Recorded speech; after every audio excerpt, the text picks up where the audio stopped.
Shalom, shalom, shalom, shalom. Let me make sure everything is kicking in right.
All right, shalom, family, shalom, shalom, Shabbat shalom, all that good stuff. So you calm down over there. Calm down over there, IQ. All right. Yeah, yeah. We're back. We're back, man. All praise, honor, and glory to the Most High, White House Shai, man. Seems like we haven't been able to connect with brothers and sisters, and especially me on this DSTM thing live in a couple weeks, man. You know, YouTube's been down our throats, suspending the channel. Um, Finally got everything back on track, man. We back. We back, man. Another transmission to disrupt the system. Another transmission to disrupt the system. That's what we do here, man. DSTM, don't shoot the messenger. Episode 168 was good with the fam in the house. Did you take some of y'all took your naps, man? All praises. We kicking in with the Friday Night Lights. Aladad in the house. Shalom to you, my good brother. Koaf, shalom to you, my good brother. Shaq in the house. Shalom to you, fam. Brother Sam in the house. Shalom to you, Ak. Na'amawan in the house. Shalom to you, my good sister. Good to see the family in the house, man. Good to see y'all, man. Missed y'all. You know what I'm saying? Being able to come on here and talk my as they say in these streets. You dig what I'm saying? There we go. Episode 168. Right. We're gonna get started. Give a couple more people, man. A couple more minutes to slide on in here. And outside of that, man, we're gonna get to it, man. How's everybody doing on the Shabbat, man? Everybody all right? Well, ain't that something? All praises, man. I'm glad to hear that they ain't completely shut us down. Notifications seem to be going out a little bit, you know. They're selectively throwing out little crumbs on the table, man, for our people to pick up, you know. But the more that we wipe our feet, hint, hint, the more that we wipe our feet, the more that we notify YouTube that we're engaged over here with this content, the more that they say, oh, okay, let's help them out. Let's help them out. Let's notify a few more people. It seems to be going down over there. You feel me? So that's what that's all about, man. But everybody all right, man? Put a 7 in the chat, man, if y'all good this evening. We made it through another week of hell, 6 days of labor. Slid on into the 7th. Everybody all right? Put a 7 in the chat if you're all right, man. If you got some pain, you need some prayer, put a 3 up in there. I'm with you. You feel me? All praises, man. My brothers is doing well. All right. Is that it? And I should be seeing some 3s in the chat, man. We're sending up the prayers.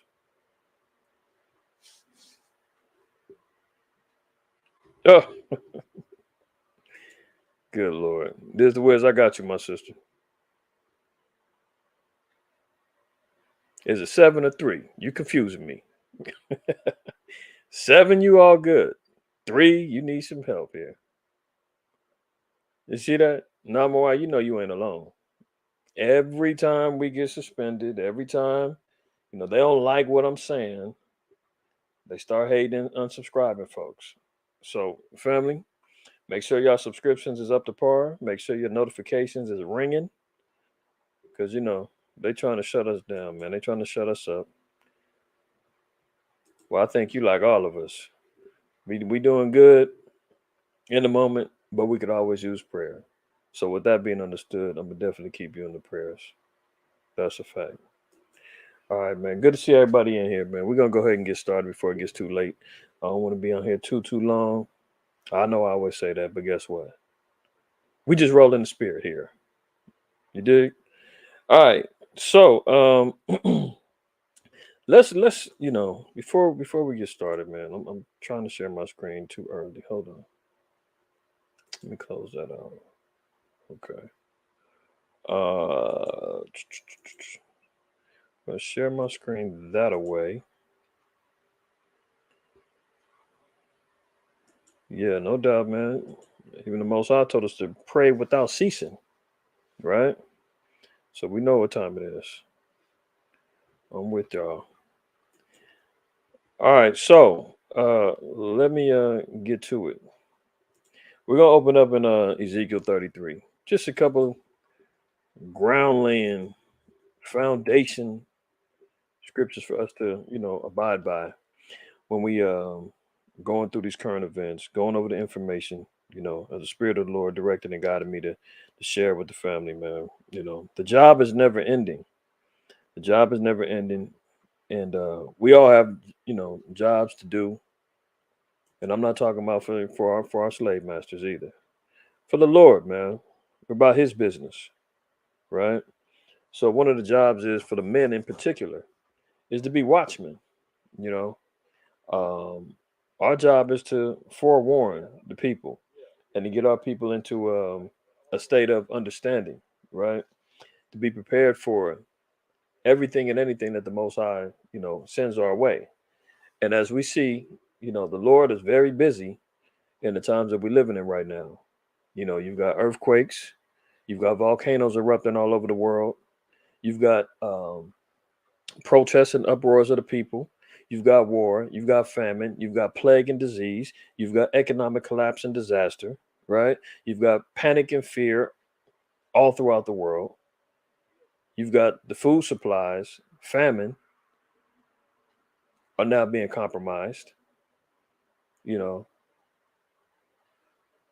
you've got the transformer movement that's completely taking over everything, right? Wicked men and wicked women ruling over the poor, the downtrodden, and the forgotten, hence the Israelites.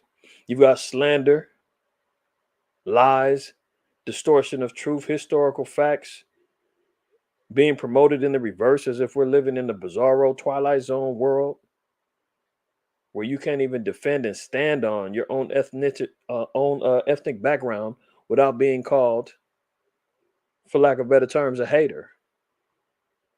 And you know what I'm talking about. The one word that has an A and an S in it. The fact that I even have to do that is vexing alone. You know, you start seeing all the Israelite content, man, brothers and sisters that's out there exposing the truth of truly who we are and who they're not. Have to tweak the titling, misspell some words, just so that the algorithms and just so that the bots don't detect the truth. You know, it's like we got to speak in code, but we're used to that, man. Israel's used to that. That's why we come up with ebonics. That's why brothers in the pen, write kites to each other, man, in coded language. That's why when you see all in the left hand side and wickedness, man, you see brothers out there. That's just how the ingenuity, man, and the creative spirit of our people are. When you got brothers, man, have created their own sign language with gang culture in order to speak in code. That's a special people. Although in wickedness, that's still special. So now we have to do the same thing on these digital platforms to keep the hating bots and the controlled opposition off of our backs. That's how you know, man, the Lord is at work. Because now it's time for the true worshipers to worship him in spirit and in truth. Let's get that before we go to Ezekiel in John the 4th chapter. John 4. Okay. We're going to read 22. We're going to read 23. John 4:22. Ye worship, you know not what. We know what we worship. For salvation is of the Jews. So you got our people, some of our people out there, man, whether they be in the church, whether they be in their own heads, whether they be high in the clouds, they don't really have an understanding of why it's important to understand and know who you are. Why it's important to understand your legacy, your history, your bloodline, your calling as a man or woman of the Lord. Because if you believe in the book of the Most High, known as the Bible, it has an explicit message to a people that salvation and all the glory that comes along with it is exclusively for them. And if you don't know who you are, if you fall into the line of them, you're going to miss out. So Christ was here expounding to the woman at the well and told her, look, you don't even know what you're talking about. We know what we worship.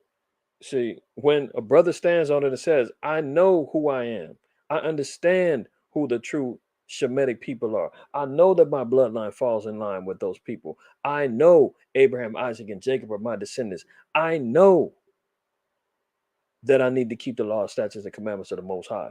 I know that the ethnic people of the Bible had melanin. You understand what I'm saying? That we know what we worship. For salvation is of the Jews. Let me continue. But the hour cometh, and when? Now is. Now is when the true worshipers shall worship the Father in spirit and in truth. This is why we're seeing men being compromised for their beliefs. You understand?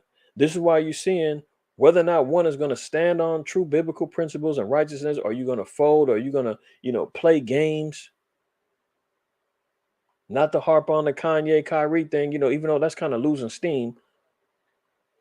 But the method or the reasoning that went down served a great purpose, because it put the Israelites, the Hebrew Israelites, as a trending topic on every platform of social media. It put us as a trending topic of search words and keywords in Google. The brother Ron Dalton's book DVD sales went out the roof, with inquiring minds wanting to know, what is the hype about? What is this? I seen some video, a brother, I don't even know, the algorithms then sent somebody on my channel, right? But the brother was, acknowledging the truth. He was posting a video of a Edomite woman, white woman, who said that she started, after all the hype, she started watching Hebrew Israelites out on the streets researching, and the broad broke down crying. She said, I may not agree with the approach or how they were saying things, but what they were saying, I believe, and it's true. And what am I going to do? She claims she's a, God-fearing Christian, right? But it set her out on the path. And the brother was saying, it's good that I know who I am. And then the problem is, the brother, you could tell he was on the hype bandwagon, because he was like, yeah, we are the true people of the book. We are the Hebrew Israelites, the 12 tribes of Judah. Now, when you say that, you already know the brother ain't really learned, but he's proclaiming at least what he could, But if you got a platform like that, bro, you got to be really understanding the knowledge behind it. There's no 12 tribes of Judah. There's one tribe of Judah, the fourth born son of Jacob. Okay, get that right first. But salute to him for at least acknowledging the truth. You can tell that he's one that, started getting enlightened probably of recent. And now he's looking to promote the truth as best he can. So he used a little white woman to do it. But here we see now, true worshipers now are being called. When you see somebody like Kyrie, I'm not saying Kyrie's in the truth. Kyrie sounds like he's searching. Kyrie sounds like he stands on or is a man of principle. You know, he seems as though he's one who likes to take, various elements of truth and try to, you know, make some little cesspool of doctrine. One minute he got an ankh on. Next minute he's talking about, how his people's, the descendants of the Hebrews and Semitic people. Another minute he's talking about the universe. Who knows what's going on in the man's head. But we do know that he stands for truth. He is disciplined, and he has some he got some balls on him. You know what I'm saying? So elements of compromise, he did falter. He gave up that 500,000. He issued a couple of apologies. Kanye, I'm back on that with him. Who knows what's going on with him? For every word of truth he says, there's about 5 or 6 words of folly that fumbles out his lips that you just don't know. Is he really confused? That's why, brothers need to come in and repent and keep these laws and really embrace and do real research about who we are rather than utilizing it as a tool of, uh, vain knowledge. You understand what I'm saying? So, we always say, man, knowing is half the battle. Just because you know you're Israelite, that don't mean nothing. But our people knew who they were and was wicked as hell in the ancient times. That didn't do them no good. Following after the commandments, being obedient to the Most High, that's what's really set us apart. That's what got us set on high above all nations upon the face of the earth. So now many of us, have gone through different trials and different tribulations. What was it, a year or so ago? When Esau was creeping around telling everybody, man, you can either have your job or you can have this poke in your arm. A lot of our people folded. A lot of our people made excuses. Right? So now is talking about the worshiping the Father in spirit and in truth. You got multiple doctrines that's out there. But what's the truth? We got to get back to the essences of the truth. We know that Psalms 119, 142 says that the law is the truth. So we got to get back to that. Number one, worshiping the Father, keeping the spirit of truth alive. So now the Most High is putting all of these particular tribulations in people's lives, personally, family, friends, jobs, you name it. The tribulations are starting to come and climb. And now the Most High is saying, well, this time I'm going to determine who's the true worshipers are and who's out here fronting and faking. Reading it again. But the hour cometh and now is when the true worshipers shall worship the Father in spirit and in truth, for the Father seeketh such to worship him. So he's looking. He's looking for those who's going to worship him in those principles of spirit and the truth. Right? Eyes is on us. Eyes is on us. What are you doing? What am I doing? Are we studying to show ourselves approved? Are we serving the Lord in truth and in spirit? Are we out there sacrificing, making our bodies living sacrifices, as it says in Romans 12? Are we doing the things of building our nation up, defending the gospel, so forth and so on? The Lord said, I'm looking. The angels is out. They taking notes. Books is open. They're documenting. So the time is at hand. Ezekiel 33:1. Again, the word of the Most High came unto me, saying, Son of man, speak to the children of thy people, and say unto them, When I bring the sword upon the land, if the people of the land take a man of their coast and set him for their watchman, if when he seeth the sword come upon the land, he blow the trumpet and warn the people, then whosoever heareth the sound of the trumpet and taketh not warning, if the sword come and take him away, his blood shall be upon his own head. So, the Lord said that Once we see and understand and know, sword, destruction, judgment of the Most High is falling upon the land. The Most High has established many watchmen for our people. Some are more diligent than others in regards to bringing out, current events, awareness, and things of that nature. Others may not be too hip to it, may not, that may not be their lane. That's cool. But at least watch for the souls of your people in the terms of righteousness and law keeping. But warnings need to be said. Awareness needs to be made known for our people. Because when the trumpet is blown, if one decides to ignore, if one says, "Oh, there he goes talking of current events, he's fear mongering, I'm not watching that." Oh, okay, cool. I did my job. Blood is going to be on the hands of those who ignore, right? Reading on, it says, "He heard the sound of the trumpet and took not warning. His blood shall be upon him, but he that taketh warning shall deliver his soul." Meaning those that pay attention, those that listen, those that heed the warnings of your said watchmen. The Lord said, "You're going to deliver your soul if you pay attention."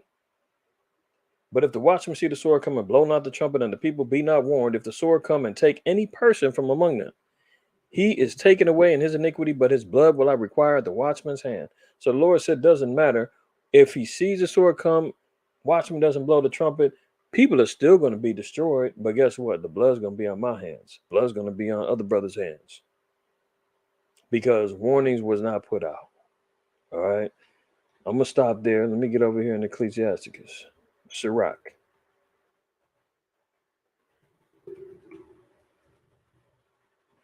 In the 5th chapter.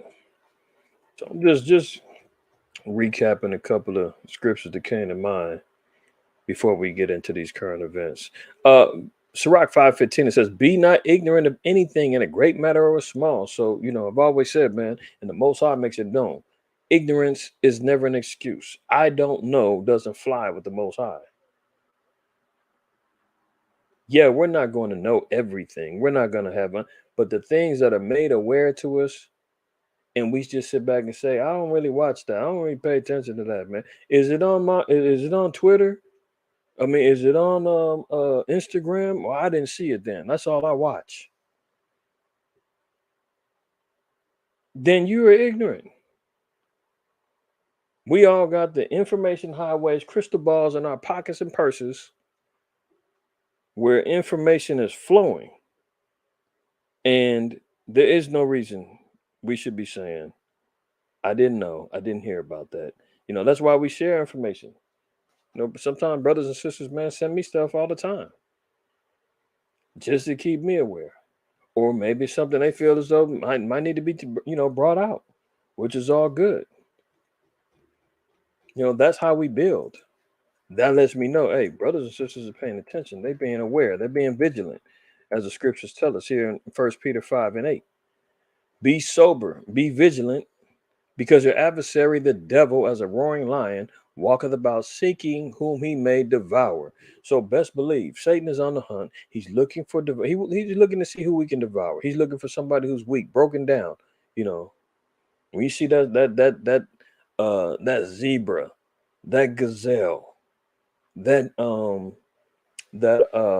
antelope lacking, not paying attention, too busy trying to feed their bellies, got lost from the pack, that's the one that gets devoured by that lion. The one who's already wounded, broken down, broken and contrite spirit, man, weakened, didn't have anything to sharpen and, build itself back, build him or herself back up. Satan's coming in for the kill. That's why I said we got to be aware. That's what sober minded means. Being aware doesn't mean you can't drink. You can't have a sip of wine or some strong drink. The scriptures clearly tell us that that's okay in moderation. So it's just talking about being aware. Vigilant also is a word, meaning to be aware, to be set, to be on guard. Why? Because your adversary, the devil, adversary is an accuser. Adversary is one who's against righteousness. Satan and all his minions and all his demons and all of his agents all looking to accuse, point fingers, and to destroy us. And they're constantly on the prowl, constantly hungry, constantly looking for the next neck to sink their teeth into. We are confined to this flesh. We need to sleep. We need to rest. Satan does it. I always say, man, he comes in your dreams, your thoughts, you daydreaming at the stoplight, in the store, at the library. I mean, most of our people don't even go to libraries no more. But you at work, wherever you at, Satan is creeping on in there, knocking on the door. You there? Hey, let's talk for a minute. Remember this? Hey, don't you ain't got to go do that, man. Aren't you tired? Yeah, you said you was gonna go. You was gonna go home and start reading. You was gonna go home and study, but you too tired. You hear your belly growling? Why don't you just go get something to eat? You'll get to it. Don't worry about it. Next thing you know, sloth done kicked in. You ain't even did nothing. Creeping in the minds of a brother. Hey man, look at that. You see that big? Look at them. Look at that big old booty. You brothers, you know what I'm talking about. Sisters, get in your head. Your husband come home, ask you a question about dinner, or did you get a chance to do your laundry and you tired? I ain't got time to do laundry. I got the kids. I got it. And Satan said, yeah, get him, girl. Get him. And you get to wilding out, all out of pocket, all out of order. And your husband sitting back saying, what the hell just happened? I just came from war outside in the streets, driving to and fro, making sure the damn police don't pull me over and harass me. I got it 10 hours at work.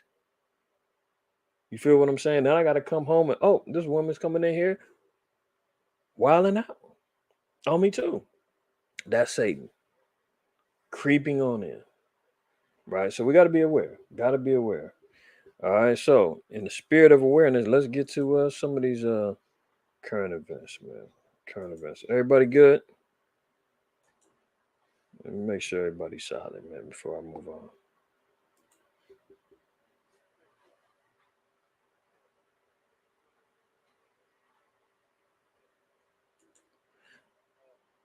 Talia, I appreciate that.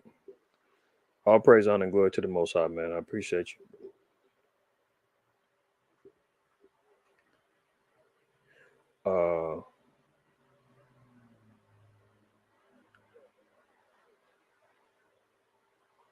Soldier Israel 7th, I'm doing good. I'm doing good. I'm doing good, good brother, man. Hopefully you well. Like, blessed Sabbath to you. But why? What's up with you, bro? Shalom. My brother Bawai in the house. All praises, man. All right, well, let's get to it, man. Salute to everybody that's coming in, on your way in, got settled in, took your naps. It's all good. All right, so look at this. I'm gonna just kind of breeze through some of these war stories, man, because as of right now, it's just kind of becoming more repetitive and more, more rhetoric. Until we see some real action going down, or if I see some things that's kind of, suspicious in nature, some things that don't add up, or things that may lead to higher escalations of what we've already been witnessing, you know we're just gonna document what's happening, noticing that it's continuing on. The wars, the rumors of wars, that's still continuing. We're just seeing different levels of escalation. We're seeing different politics playing into coming into play. Right now, especially over there between Russia and Ukraine, is winter time. So, a lot of the war is going to kind of slow down because of the weather, outside of, their ability to utilize drones and, missile strikes or whatnot. It's not going to be too much on the grounds. Them tanks ain't going to be sliding all over the damn place. The troops ain't trying to be out there in the ice cold.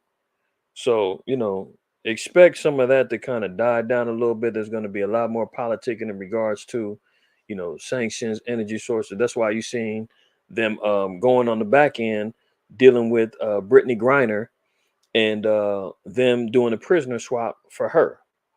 You know, uh, I'm gonna try to be fair and balanced on that situation. You know, because she's Israel, I don't want to see a woman being locked down in a prison gulag in Russia. You know those saying, man, you don't wish jail on nobody. However,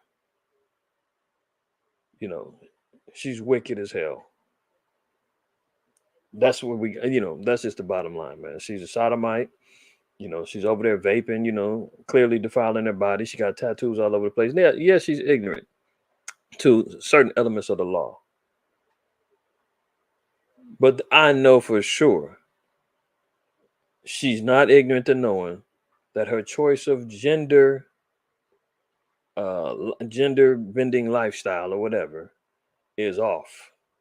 And that's one thing, and that's one of the reasons why I think Russia really held that strict uh, rod over her, is because of the fact that they're very, very much uh, pro Leviticus 20:13, Romans 1:26.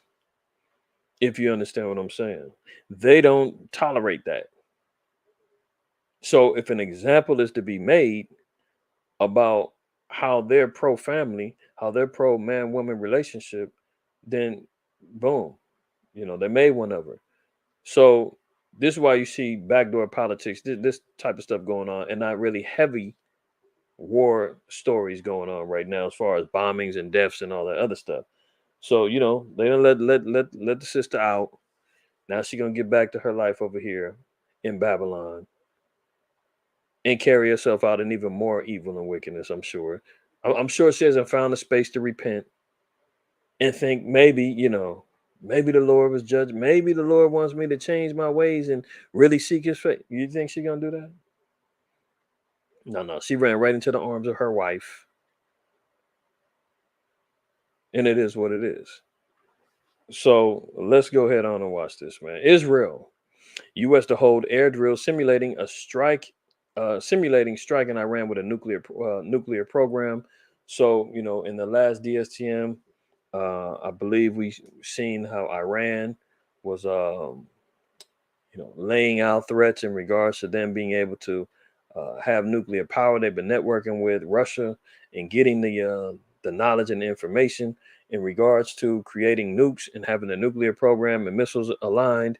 We went over the scriptures and I gave the analogy and the visual in regards to the Persians and the Medes and them being expert men with the bow, right? And we talked about the 300 and why that was a weapon of choice, and them utilizing the same knowledge and the same spirit to create these having these drones that they gave to Russia to use, right? And now in turn they're getting knowledge about uh, breaking the sanctions that they've had since Obama, to learn about nukes and learn about nuclear power. So now the US and Israel are holding air drills simulating that they're going to strike Iran's nuclear program. The drill, one of the largest Israel Air Force drills in years, will include long range flights such as those that Israeli pilots might need to take in order to reach Iran.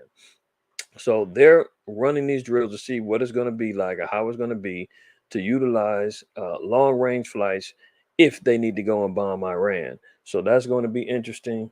We know that Israel and we know that Iran are damn near mortal enemies, right? And we know that America has to get Israel's back. That's uh, one of the Johns or one of the tricks that this whole America lends itself out to. One of its greatest clients between them and England, and who else are great clients of America's whoredoms? Uh, South Korea. There's so many. It's not even funny. All right.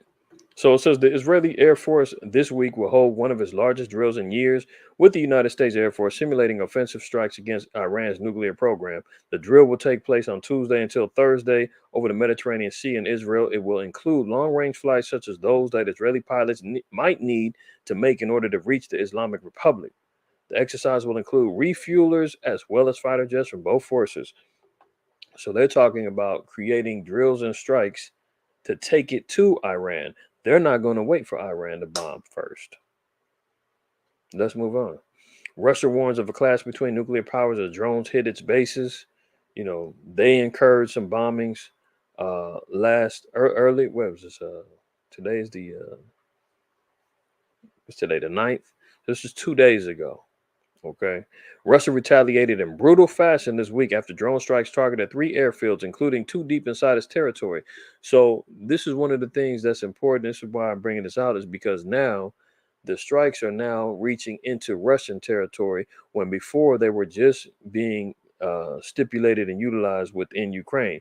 Now that Russia actually is being bombed, territories of Russia being bombed, this now, according to the articles of war, will allow Russia to get more aggressive in its approach with dealing with Ukraine. Beforehand, they had certain war tactics and articles of war that they had to abide by. They couldn't do certain things. They couldn't bomb certain things. Now that they're actually incurring damage on their own home turf, now they can step it up. That's why they said Russia retaliated in brutal fashion. Beforehand, we wasn't hearing about this stuff. We was hearing about how bad and how dirty the Ukrainians was doing the Russians, how bad and how many generals and how many soldiers Vladimir Putin's lost. Now we're seeing the offensive being turned around and the Russians are becoming even more aggressive. Okay, the last strike on Tuesday morning against a Russian airport just across the border from Ukraine, but it was preceded by 2 others on Monday that saw drones penetrate hundreds of miles into Russia. The first strikes, which Ukraine has not claimed responsibility for, vaguely calling it karma for Russia's invasion, and the air assault that began in February drew a new barrage of missiles from Russian forces, taking aim at dozens of targets in the Ukraine. So, they're going back and forth, but now Russia's getting a little bit more aggressive with their missile strikes. Putin says Russia may add nuclear first strike to its strategy. Now he's even up in the ante in regards to how the war escalates. He's thinking of being the first to use nukes if and when it goes there. Vladimir Putin said Russia may consider formally adding the possibility of a preventative nuclear strike to disarm an opponent to its military doctrine just days after warning that the risk of atomic war is rising. We're thinking about this, the Russian president told reporters after a summit in Kyrgyzstan. If we're talking about a disarming strike, perhaps we should think about using the approaches of our American partners. Oh, now what approaches is he talking about? Of our American partners. As he's saying that facetiously because he's already been quoted as saying, well, look, America's talking about how bad I am and comparing him to be the next coming of Hitler or something. He said, yep, remember, you're the ones and the only ones in history to ever use nukes.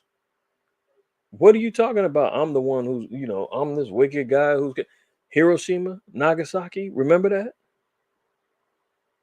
That's why he said it. If we're talking about a disarming strike, because remember, this was after Pearl Harbor that America went on the offensive and said, you know what, the hell with it. We're going to bomb these 2 islands off the map. And we're going to lock up all the damn Japanese in internment camps that's here in America because we don't know if they're sleeper cells or not. So throw everybody in camps, re-educate them, and then when we let them out, give them $25 in a train ticket. And some of them send them back to Japan. So here he is. He says, if we're talking about a disarmament strike, perhaps we should think about using the approaches of our American partners. He says, citing what he called U.S. strategies to use high accuracy missiles for a preventative strike. Yeah, he's talking about high accuracy, but he's really talking about nuclear first strategy because that's what America did. The comments were Putin's second on the nuclear issue this week. On Wednesday, he said the risk of atomic warfare is rising and called Russia's arsenal a deterrent factor in conflicts. Russia's doctrine currently envisions using nuclear weapons as a last resort in the event of a threat to the state's existence. So he said using nukes at one point was a last resort. Now he's saying it might be the first. So imagine that. We'll keep our eye on that. U.S. plans a broad increase of military presence in Australia. Again, this is because the U.S. is paranoid about what China's doing over there in Taiwan. So they're going to re-up their military increase. This is how you know, man, the so-called white man runs the damn world. Job 9:24. We all should know that scripture by now. The earth is given into the hand of the wicked.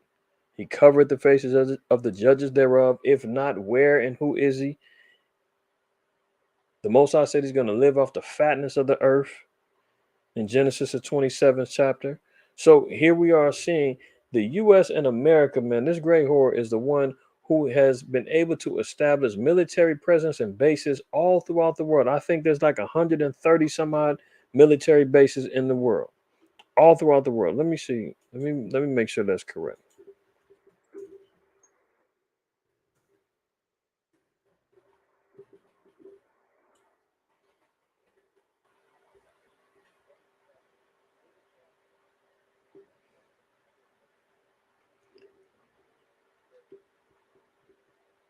Let's see. The United States has around 750 bases on foreign soil that we know of. That we know of. According to look at Al Jazeera, this is from 2021. According to the U.S. controls about 750 bases in at least 80 countries worldwide. Now, what other country can do that? What other country can go out there and demand that a military presence be put up and set up in their country? This is how we know that America is Babylon. This is how we know that America and Esau and the so-called white man run the world. This is how we know who Esau is, because the scriptures say that Esau is the end of the world and Jacob is the beginning of it that follow it. Yeah, that means that Esau is in control of the world, and there will be an end to him and his reign and his rulership. And Jacob will be the new ruler under Yahweh Shai, our king, right? But right now, this is just militarily. The U.S. controls about 750 bases in at least 80 countries worldwide and spends more on its military than the next 10 countries combined. See that? 750 bases around the world. I said 130 something. I was way off. I think my numbers was outdated by about 10 years. See, U.S. deployment, military conflict management, peace sign general. U.S. had around 170,000 troops deployed in 159. Yeah, see, this is what I said 130 some odd, more than 130. It's 159. That was of 2020. They up to 850 now, or 750. So who's controlling the world again? Oh, okay. That question needs no longer to be confused about. So in typical military bully fashion, man, U.S. is over there beefing up their troops and their presence in Australia to ward off any activity between China and Taiwan. Okay, they're trying to make sure that their allies are taken care of because the threat of China invading Taiwan is still there. All right, we're gonna move on because I want to get to this. Uh, this right here, 60 Minutes did a special a couple of weeks ago about black cemeteries being desecrated, covered over, built upon, the dead being forgotten about, the dead not even being known who laid in these graves. And here we are debating with a people who say that they've gone through the curses of Deuteronomy, that their lands have been stolen from them, that they're going to the enemy and wants of all things, that he shall lend to thee and thou shalt not lend to him. Are you crazy? They fit none of and actually are the belt that provided whippings to the true people of the Most High God.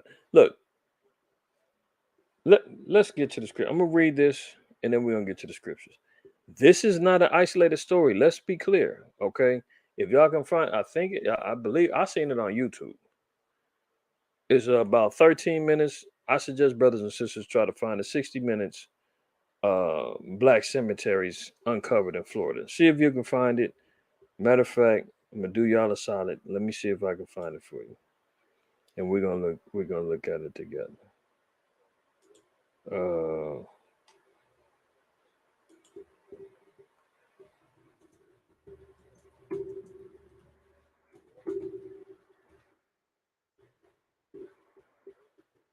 Here you go right here.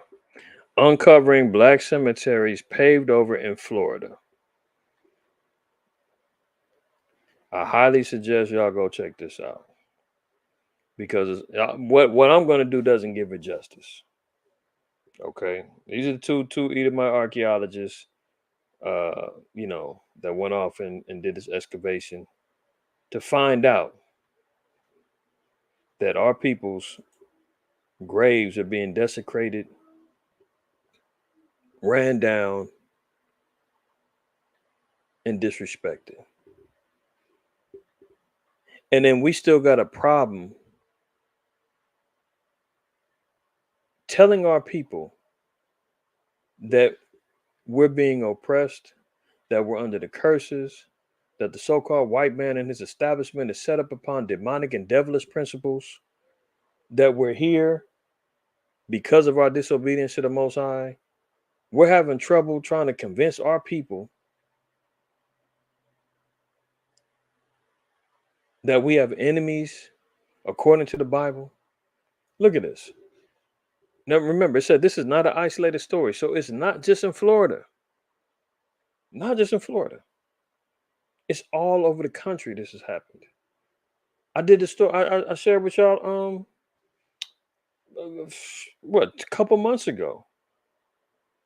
Tulsa, Oklahoma. They're still over there unpacking the graves, trying to identify the dead from Black Wall Street.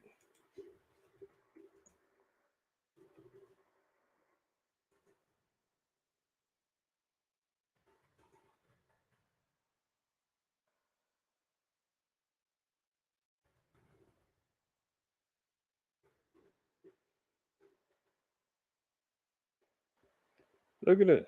Tulsa goes grave digging as it looks for answers in the infamous 1921 race riot.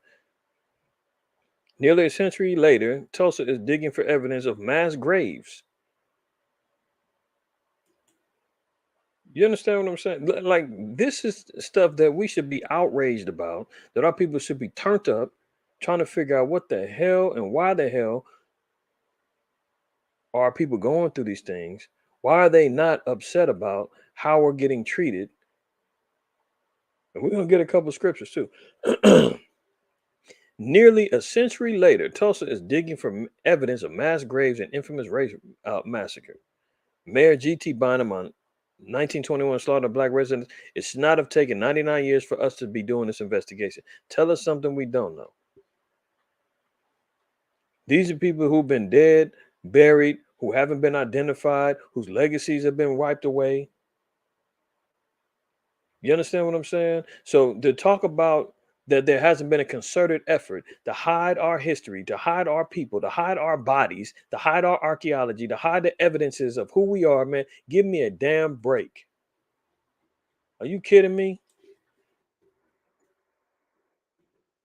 Now we got to go there. Before I read this article, just off of the strength of what I just said. Psalms 83, verse 2. For lo, thine enemies make a tumult, and they that hate thee have lifted up the head. Verse 3. They have taken crafty counsel against thy people and consulted against thy hidden ones. They have said, come and let us cut them off from being a nation, that the name of Israel may be no more in remembrance. Well, one of the ways that they do that is they bury our ancestors. They bury our communication, our ways of receiving oral traditions and oral understanding about our history. I was talking with Ratazan over at Believers of the Way, and they had an encounter with a brother that was 92-year-old elder, right? Said he grew up in the times of sharecropping, and his father grew up as a slave. So do you see how close the history can be told by generations, how experiences, how living these curses can actually be recited and received in real time from our ancestors and our elders? Some of these people are still walking around right now that can tell these stories. But you leave it to the so-called white man. He said, man, hey, bury him, kill him, put him off. Build a school on top of him, build a park over here. They'll never be remembered again. You know, if our people can't trace back, can't find out who they are, that's part of them taking this crafty counsel, cutting us off from being a nation, reducing the memory of our people. They did the same thing down there in Clotilda with the slave ship Clotilda in Mobile, Alabama. They got graves down there, man. People can't even be identified. They don't know who's who. Just throwing bodies in the dirt, man. Can't say who's who, what's what. And these are the descendants of the last slave ship that was here. And you cut that off. And then you say, man, why are you so mad? Why are you guys so angry? Why are you guys so you damn bad? We're passionate about what's been cut off from us, man. We're not disconnected from understanding how history is important to us, how our people and our legacy, man, is important to us, how it connects us with this Bible. Our enemies know. That's why they did it. You read in Judith, the 5th chapter, it tells you how our enemies knew. They broke down the whole history, man, of damn Ammonite. Broke down the history, the Holofernes, and told him all about us. Everything from Egypt to our Exodus to us being in the wilderness.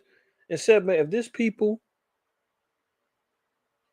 fear and keep the laws of their God, there's no overthrowing them. Leave it alone. Or else we're going to be part of their history of being conquered. But if these people are separated from their God and transgress, we can overthrow them, man. It's open season on them. So the so-called white man and all our enemies here, all these nations, man, the Edomites, the Ishmaelites, Moab, the Hagarenes, Gebal, Ammon, Amalek, Philistines, Tyre, right? A conglomeration of nations, man, from the so-called Arabs, the white man, the Chinese, Japanese, the East Indians,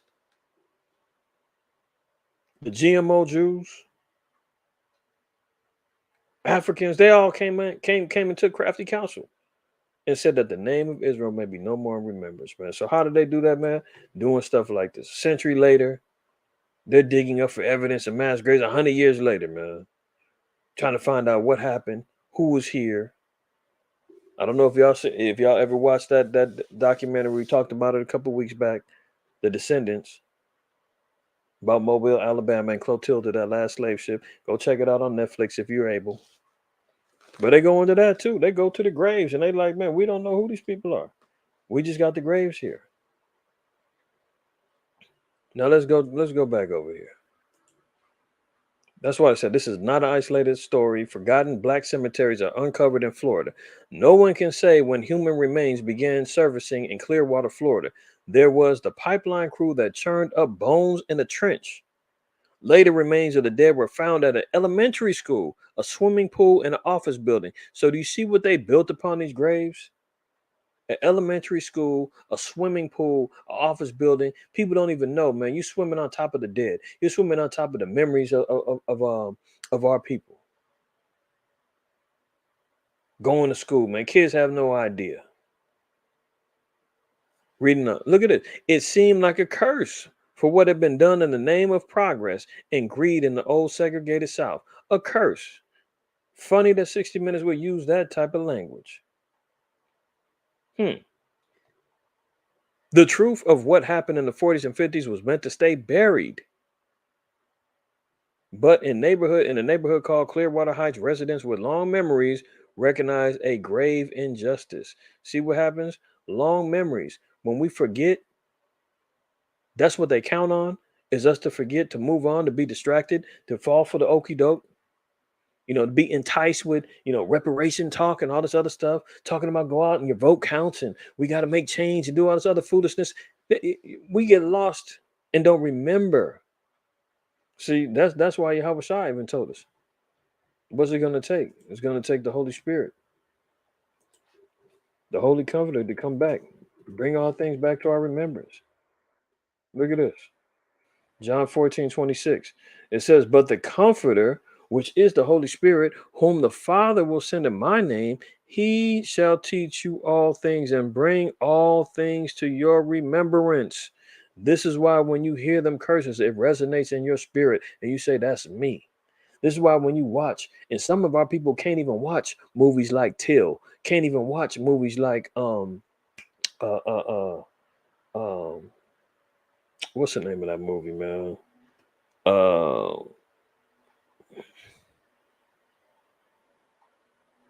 I mean, Till, Glory, damn, what's the Nat Turner movie? It's on the tip of my tongue, man. Shoot, something American. Ah, dang it. Put it in the chat for me, y'all. So y'all know what I'm talking about. What was the name of that movie?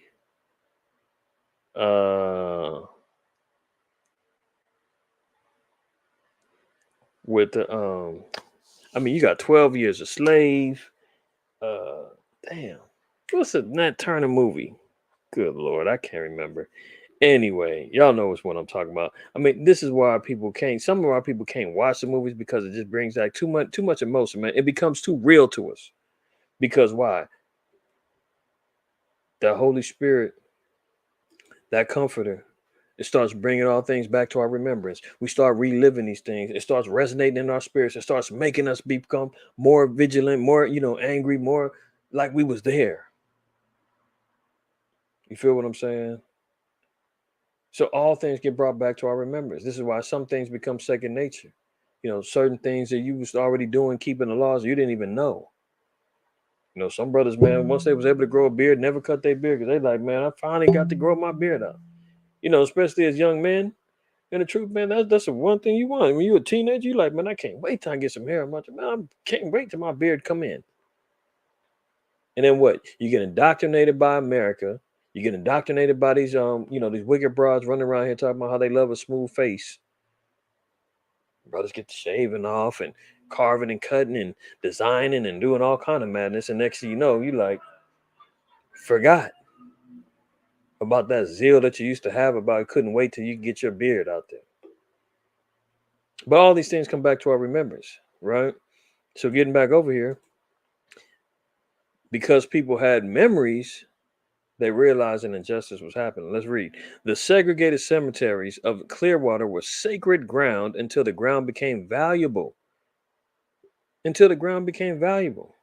See, what about this in Micah? Micah 2. We usually bring these out when we're talking about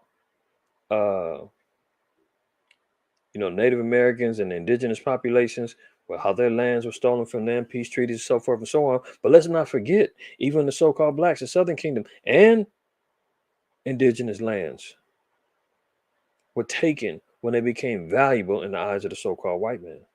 Look at this. Micah 2, verse 1 and 2. Woe to them that devise iniquity and work evil upon their beds. When the morning is light, they practice it because it is in their power. It is in the power of their hand. Remember Job 9:24, Genesis 27. We just got to talking about that. It is in the power of their hand. Verse 2, and they covet fields and take them by violence, and houses and take them away. So they oppress a man in his house and even a man in his heritage. So what do? They oppress the heritage of a man. They destroy the memory, the heritage, the legacy that a man had, a woman had. They covered these fields. Now that these lands that were once segregated lands for our people to have burials on and are dead to lay, they said, "Oh, that's valuable over there. We can build a school. We can build a new office building, so we can capitalize on expanding business and get some paper that way. Or we can go get a swimming pool." Once it became valuable in the 1950s, headlines announced that the city of Clearwater made a deal on moving a Negro cemetery. Moving a Negro cemetery. That's in quotes. Hundreds of African American bodies were to be reburied to make way for a swimming pool. A department store was planned for the site of another black cemetery, where again the bodies were to be moved. But O'Neill Larkin remembers many years later his first revelation that something was terribly wrong. See how they do us? See how they do us? And this is how you see that this is prophecy. We read this before, read this all the time, right? But now we've got evidences, and we can get more visual to see and understand what does the scripture mean when it says Revelation 11:8, and their dead bodies shall lie in the street of the great city. You see that? From Tulsa, Oklahoma, Clearwater, Florida, to Mobile, Alabama, to California, to all over the place. I mean, Natchez, Mississippi, the Devil's Punch Bowl, you name it. Their dead bodies shall lie in the street of the great city, which spiritually is called Sodom and Egypt, where also our Lord was crucified. So we know about that one, right? Dead bodies lying in the street, live and in the flesh, man. Look at this. Sirach 44. It's 44. We're going to start at 1. It says, let us now praise famous man and our fathers that begat us. The Lord hath wrought great glory by them through his great power from the beginning, such as did bear rule in their kingdoms, men renowned for their power, giving counsel by their understanding and declaring prophecies, leaders of the people by their counsels and by their knowledge of their learning, meet for the people, wise and eloquent are their instructions. So here we are learning and understanding about great men of the Bible, different prophets, different judges, different rulers, different kings, right? All have legacies. I mean, you can read about, we read about the I believe it's in the book of Mark, about the other 70 disciples that was under Christ. We don't even need to know who these brothers were. We read about the direct 12. You can read in Samuel, there was a school of prophets, right? But we read about the principal ones. But there was great men all over Israel. Reading on, it says, such as found out musical tunes and recited verses and writings. We had great artists and singers and poets and so forth and so on. Rich men, furnished with ability, living peaceably in their habitations. All these were honored in their generations and were the glory of their times. So we knew how to give honor, give glory, give props, to the men with all these talents and the ones that was leading our people in righteousness. But look at this. There be of them that have left a name behind, that their praises might be reported. But look at this. And some there be which have no memorial, who are perished as though they had never been. So you always hear the Kemetic community and the rest of them. Where's the bones of Moses? Where's Abraham? Where's this, that, and the third? Hey, man, don't you realize and understand that the scriptures already prophesied and said that the memory of our great men was going to be perished? Bones would be desecrated, burial sites, grave robbings, and all that other stuff. Moving of the dead, as we see in here, was concentrated on by our people, man, just so that the memories can be erased, so that the question can be posed later.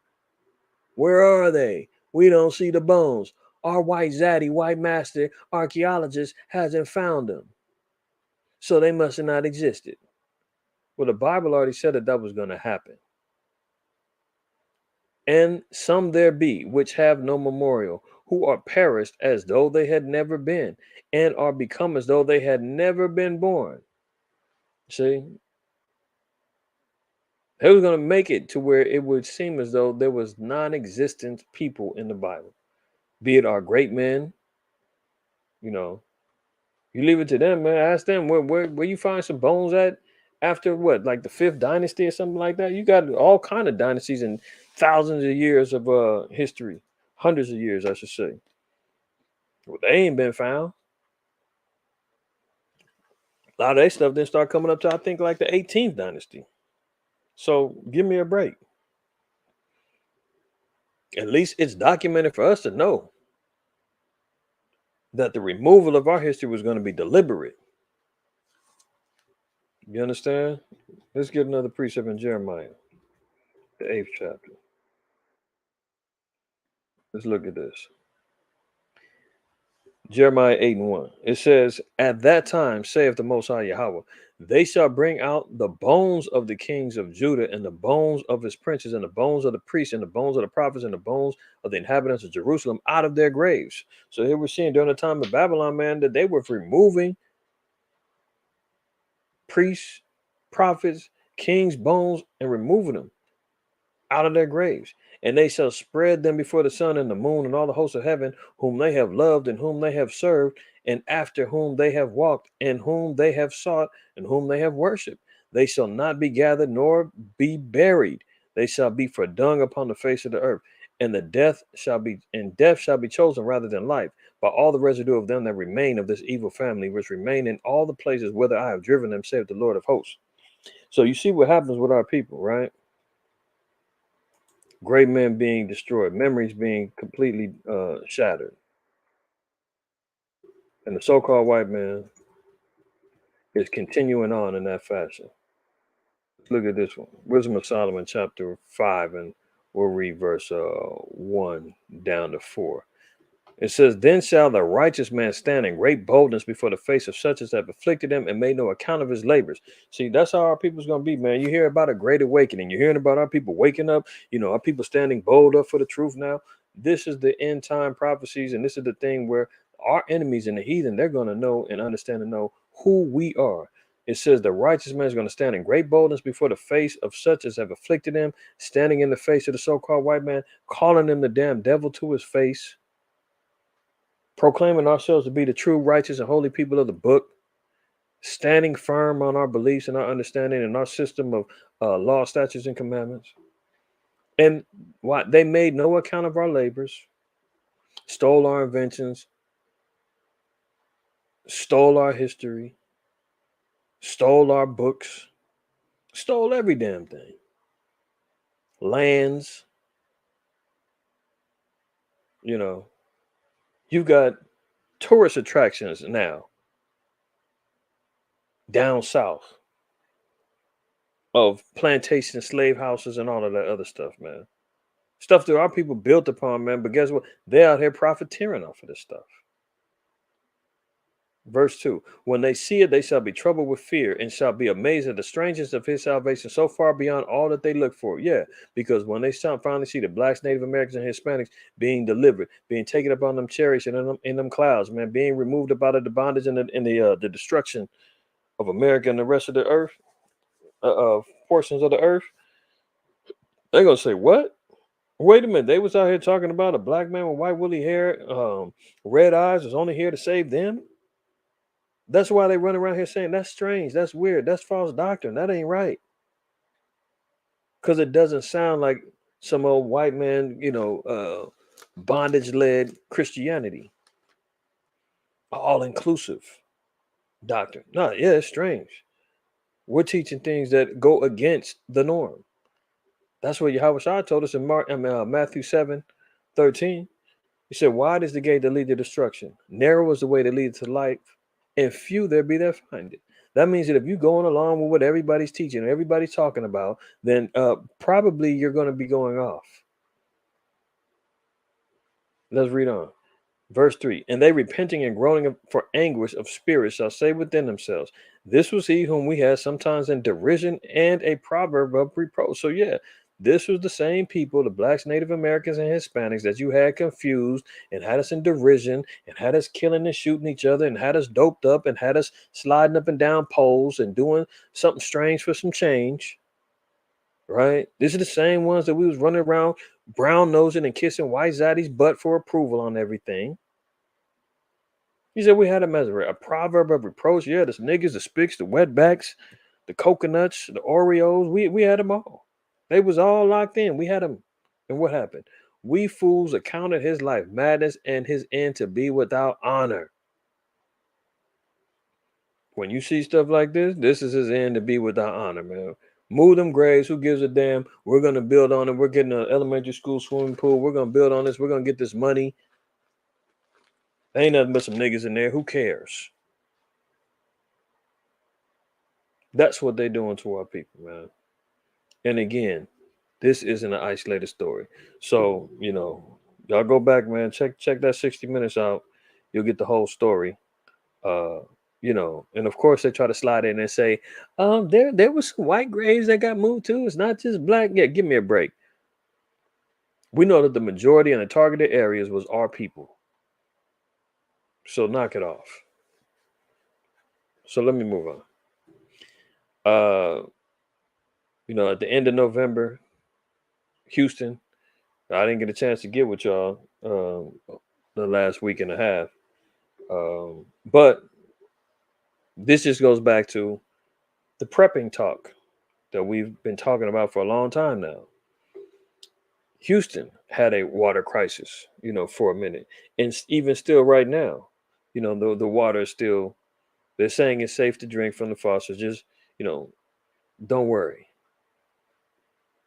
But all the time, even Ronald Reagan said the 9 most scariest words to hear is I'm from the government and I'm here to help. Is that 9? I'm from the government and I'm here to help. That's 9. Yeah, he did say 9. I'm from the government. I'm here to help. He said those are the 9 most scariest words you can hear. So the Bible tells us not to trust our enemies. Look what happened to Flint, Michigan. They still don't have clean water like that. And we're talking years that's been going down. Jackson, Mississippi. They still got problems with the water down there. That water ain't safe. Remember after they said to turn on the water, I read an article, man, where a sister, poured out the water, tried to give it to her dog. The dog wouldn't even drink the water. And this is after the city said it's safe to drink. So anyway, look what they were saying. Texas is basically less than a third world country. Furious schools are forced to shut across Houston today, and officials order more than 2 million citizens across the entire city to boil water before drinking after power outage at a purification plant. So power outages. We're going to talk about that too in a minute. But this put the water at a compromised position. So again, just talking prepping. If you have the ability, you got the storage space. You need to even make some if you don't have some. You go to the 99-cent store, Dollar Tree, Dollar General, wherever those local places. That's you can go buy a gallon of water for $1, $1.50. While you got it on you, hey, go spend $5. Get you 5 gallons. Stack them up, cover them up with a like a dark cloth. Keep them out of the sun or whatnot. Put them in a shaded place. Cover them up. You'll be good. The water should be good for at least 6 months or longer. And even if it ain't for 6 months, you can still boil that. That's going to be more profitable to you than relying on some damn faucet or waiting for the so-called white man to say, "Hey, the water's going to be off for the next week." Well, you still got to drink, cook, clean yourself, right? So this is what happens, man, when people get caught slipping. And this is happening more often than not now. More often than not, okay? So they had an issue later on. I think the next day or something like that, or later on that day, they said, "Oh, it's fine now. The water's good. Go ahead." But people started realizing that Houston, a major metropolis city in Texas and in the country, just like that, can get turned into what the residents are calling a third world country, just by water being contaminated or the power outage going out. That's how fast this whole thing can flip. Now you see why the Most High said in an hour this place is gonna be destroyed. It don't take but a second to turn one of the biggest cities into a third world metropolis by cutting off one resource. Just think about it. Let's move on. U.S. Department sues the city of Jackson over water crisis. So this is just flashing back to the Jackson situation. People, forgot about that. We thinking, oh, Jackson, they back. It's all good. Deion Sanders is leaving the team down there. That's a whole nother thing. For everybody or anybody don't know, don't pay attention to sports. Deion Sanders, prime time, when he revolutionized the interest in historical black colleges in football and went down there and coached the team. Now they the best team in historical black colleges and whatnot. And it was looked at as a movement. He was going to start pulling away these star athletes from going to these white schools and getting them to come to the black schools, and getting funding for the black schools, getting them more on TV, putting them on par with the so-called white man schools and athletic programs. That was the vision that I thought he was trying to do. But white man came and flashed a little cash in his face and said, "Come on over here to coach my boys at the University of Colorado." And prime time took the money and ran and said, "I'm out." Whether or not he gave them fair warning and said, "Hey, I'm gonna be here until a better offer comes." I mean, how disingenuous can you be to go down there, man, and give these kids hope and say, "Man, finally somebody's believing in us. Somebody's taking some time to pay attention to what we're doing down here. Somebody's finally, showing the disparities of black colleges and in the white power conferences, what they're getting and what we don't get." You know, And he was doing it. He put a lot of attention on them. He got them more funding, started stealing away top recruits that was scheduled to go to these bigger schools. They was started going over there with him. But all it takes is a little gift from the so-called white man. But if y'all remember, anybody old school, remember back in the 90s, he had that song Must Be the Money, him and MC Hammer. I think it was MC Hammer. Must be the money. Go look that up. Dion. He told us all along, man. So I don't know why I got caught up on a tangent on that, but you know, that's just from the Jackson Water thing. And that's still a problem. To where the U.S. Department has to go in and sue the city over the water crisis. Look at it. It says the U.S. Department has taken drastic action regarding the crisis in Jackson, Mississippi, that has affected drinking water for its 150,000 residents for several months. This is an ongoing thing, and we're talking about a city that is predominantly so-called black. I think they said the population like 70% Jake.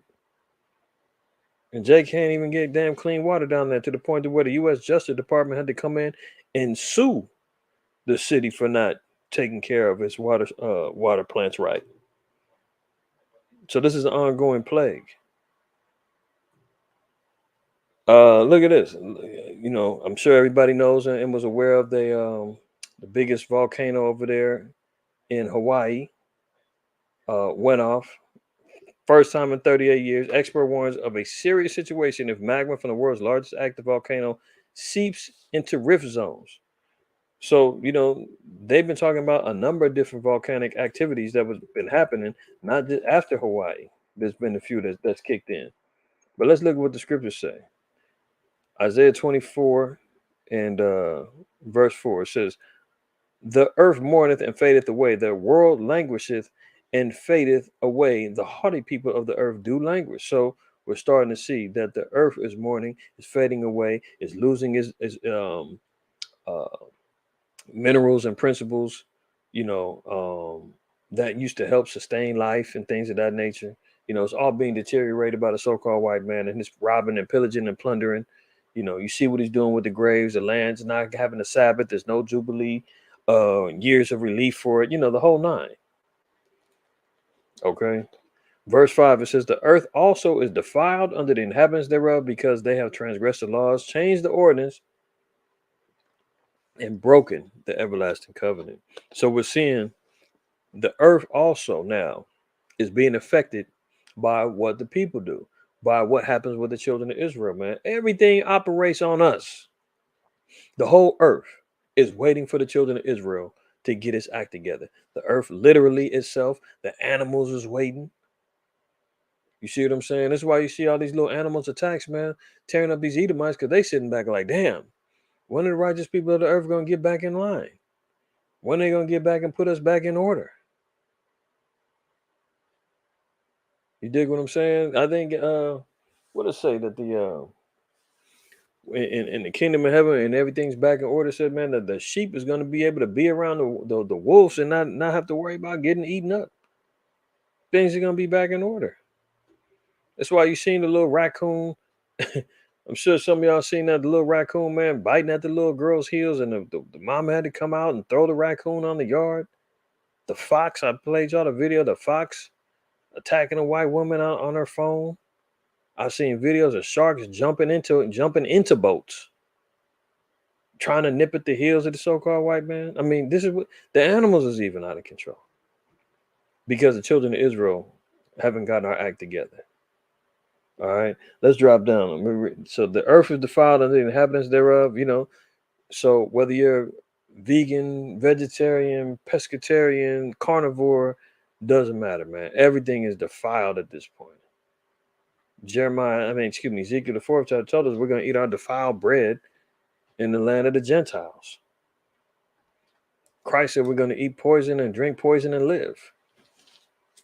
Yes, we pay attention to the dietary laws. We do abide by what thus saith the Lord says, what we intake into our bodies. That's the best that we can do. But if you're looking for, the healthiest lifestyle choices, I mean, sometimes you're looking at vegans who stick their nose up and say, "Ooh, you're eating flesh," and you're like, "Ooh, you're eating, some crops might be GMO." You say, "Oh, it's all organic." Well, guess what? You can do studies. You can look up and you can see how they've got plants. You got people, that are against killing, right? You got some plants, man, that have defense mechanisms, man, that let off certain pheromones and stuff like that when they feel endangered. You seen plants like the Venus flytraps and things like that, man, who go on defenses of eating flies when they come around them and all of that. The plants are still alive. I think I had an article some years ago, man, that talked about that how plants even have defense mechanisms and all of that, and know when they're in danger. But it says that the earth is defiled, so even the minerals, the nutrients, and the things that the earth usually will yield up to get good, right harvest, that's not even no good no more. I mean, when you go to the grocery store, man, look how long your vegetation lasts. You get 2-3 days, if that, before your bananas is turning brown. If that, you know, bread molding, all this other stuff. You're like, damn, this stuff don't even last no more because the earth now is dealing with defilement. Let's drop down, read verse 13 down to 15. Now it says, when thus it shall be in the midst of the land among the people, there shall be as the shaking of an olive tree and as the gleaning grapes when the vintage is done. So the olive tree, speaking about Israel, that's Romans 11, right? Ezekiel, I think it's Ezekiel 37, about the two sticks. Yeah, the valley dry bones, right? Shaking. So that's creating the awakening, the relevancy of our people waking up, and the gleaning, meaning that the right fruits is going to be picked up off of the vine of Christ. The elect is going to be picked up, right? It says, and what are they going to do? They shall lift up their voice. They shall sing for the majesty of the Lord. They shall cry aloud from the sea.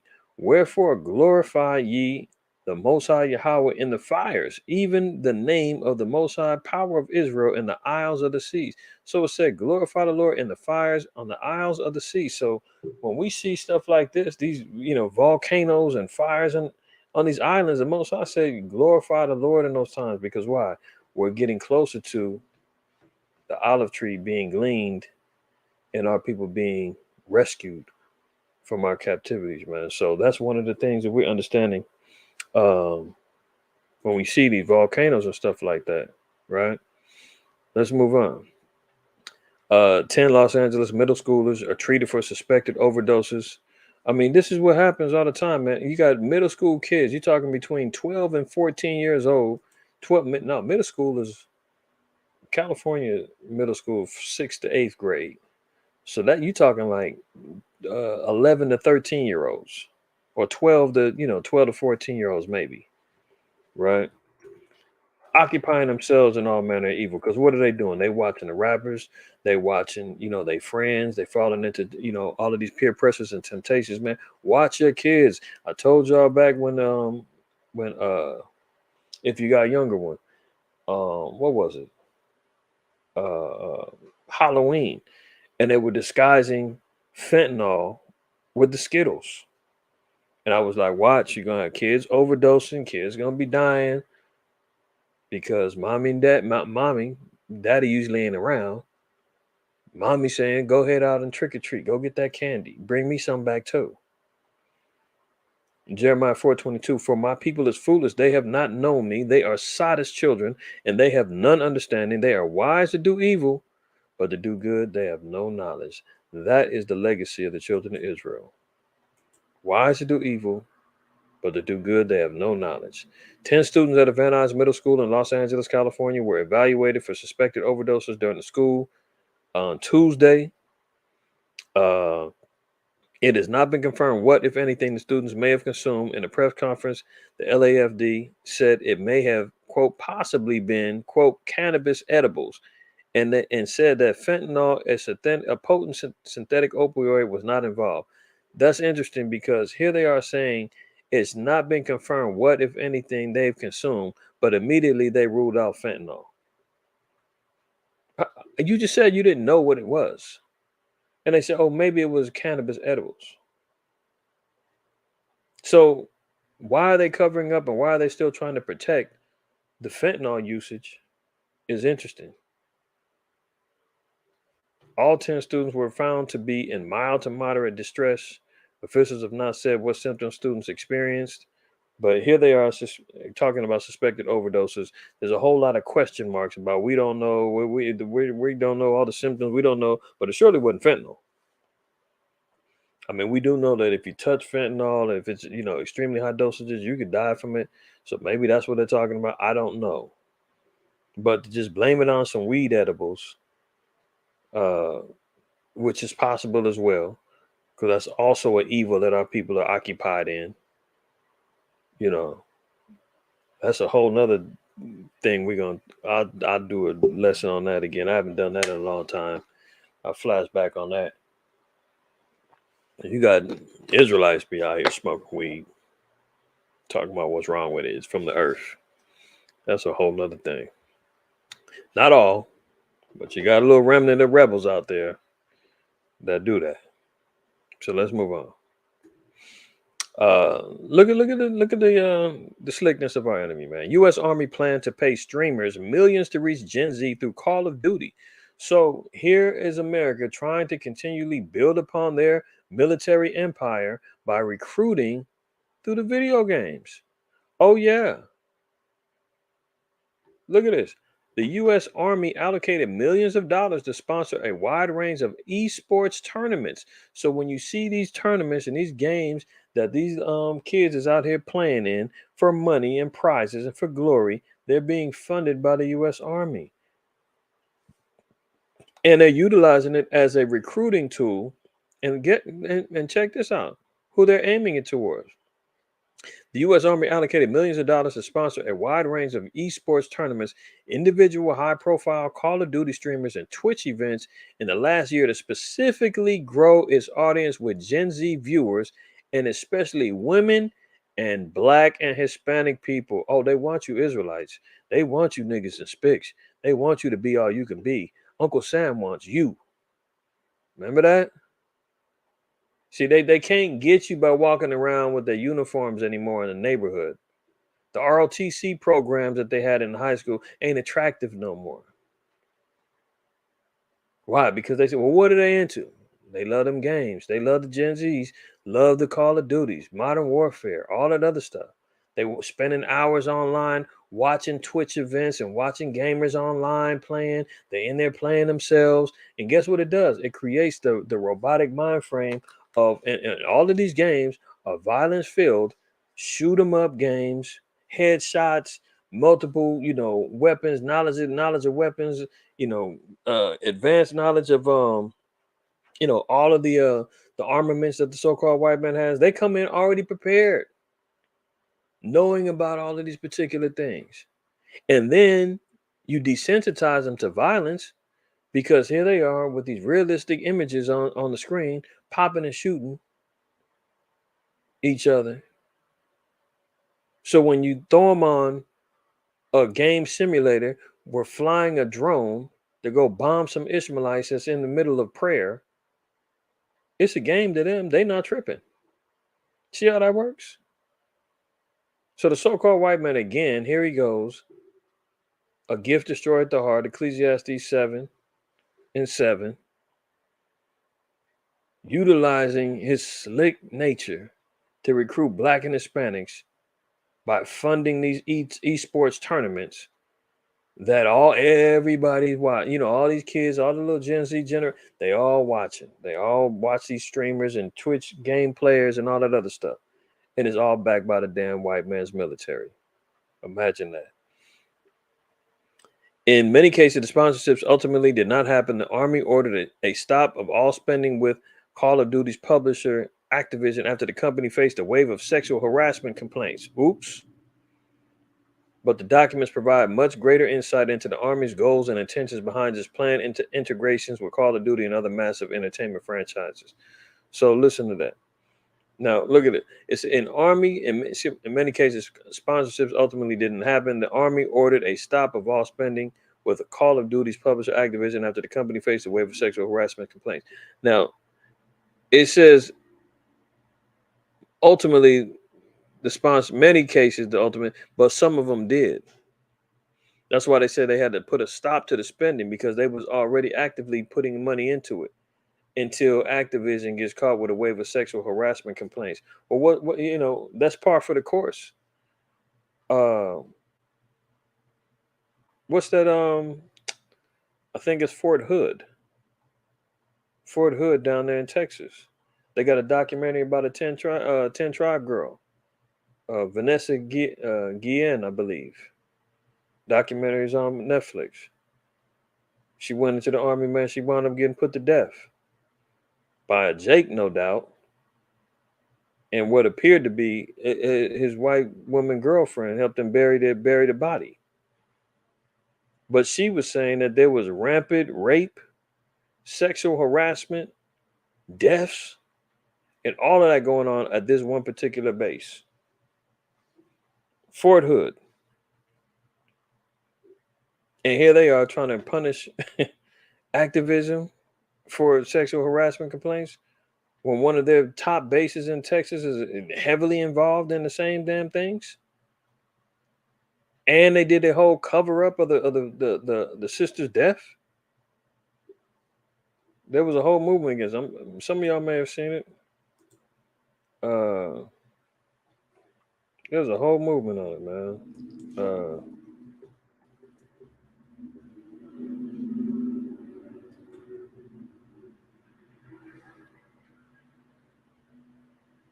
If y'all ever seen it, this sister right here, she got put to death by Jake. And this is his, this is his accomplice. And the Jake killed himself once he got busted, once they came at him. This the Jake right here. I forgot what the motive was. It was something over some sexual harassment or something. I forgot. But she's left because he killed himself. Now she left to face the charges. And now she's trying to double back on her story, trying to blame the Jake. But if y'all ain't seen that, actually, I haven't even finished it myself. I watched about a good hour of it. It's pretty interesting. But it just goes to show you, man, the wickedness of the so-called white man and what goes on in his damn armies and recruiting centers. But this is what happens. All right, let's move on. U.S. hiring stays strong, complicating the Fed's inflation flight. So here they are talking about, oh, everything is great, man. There's jobs out there. Unemployment rate is still at a 53-year low. What inflation? What economic problems? Everything's great. Really? How many times have we covered layoffs from Amazon, Google, uh, uh, um, Facebook, Coinbase? Just covered that furniture company, one of the biggest companies in the country, laid off all of their workers. I think it was 2,700 workers or something like that.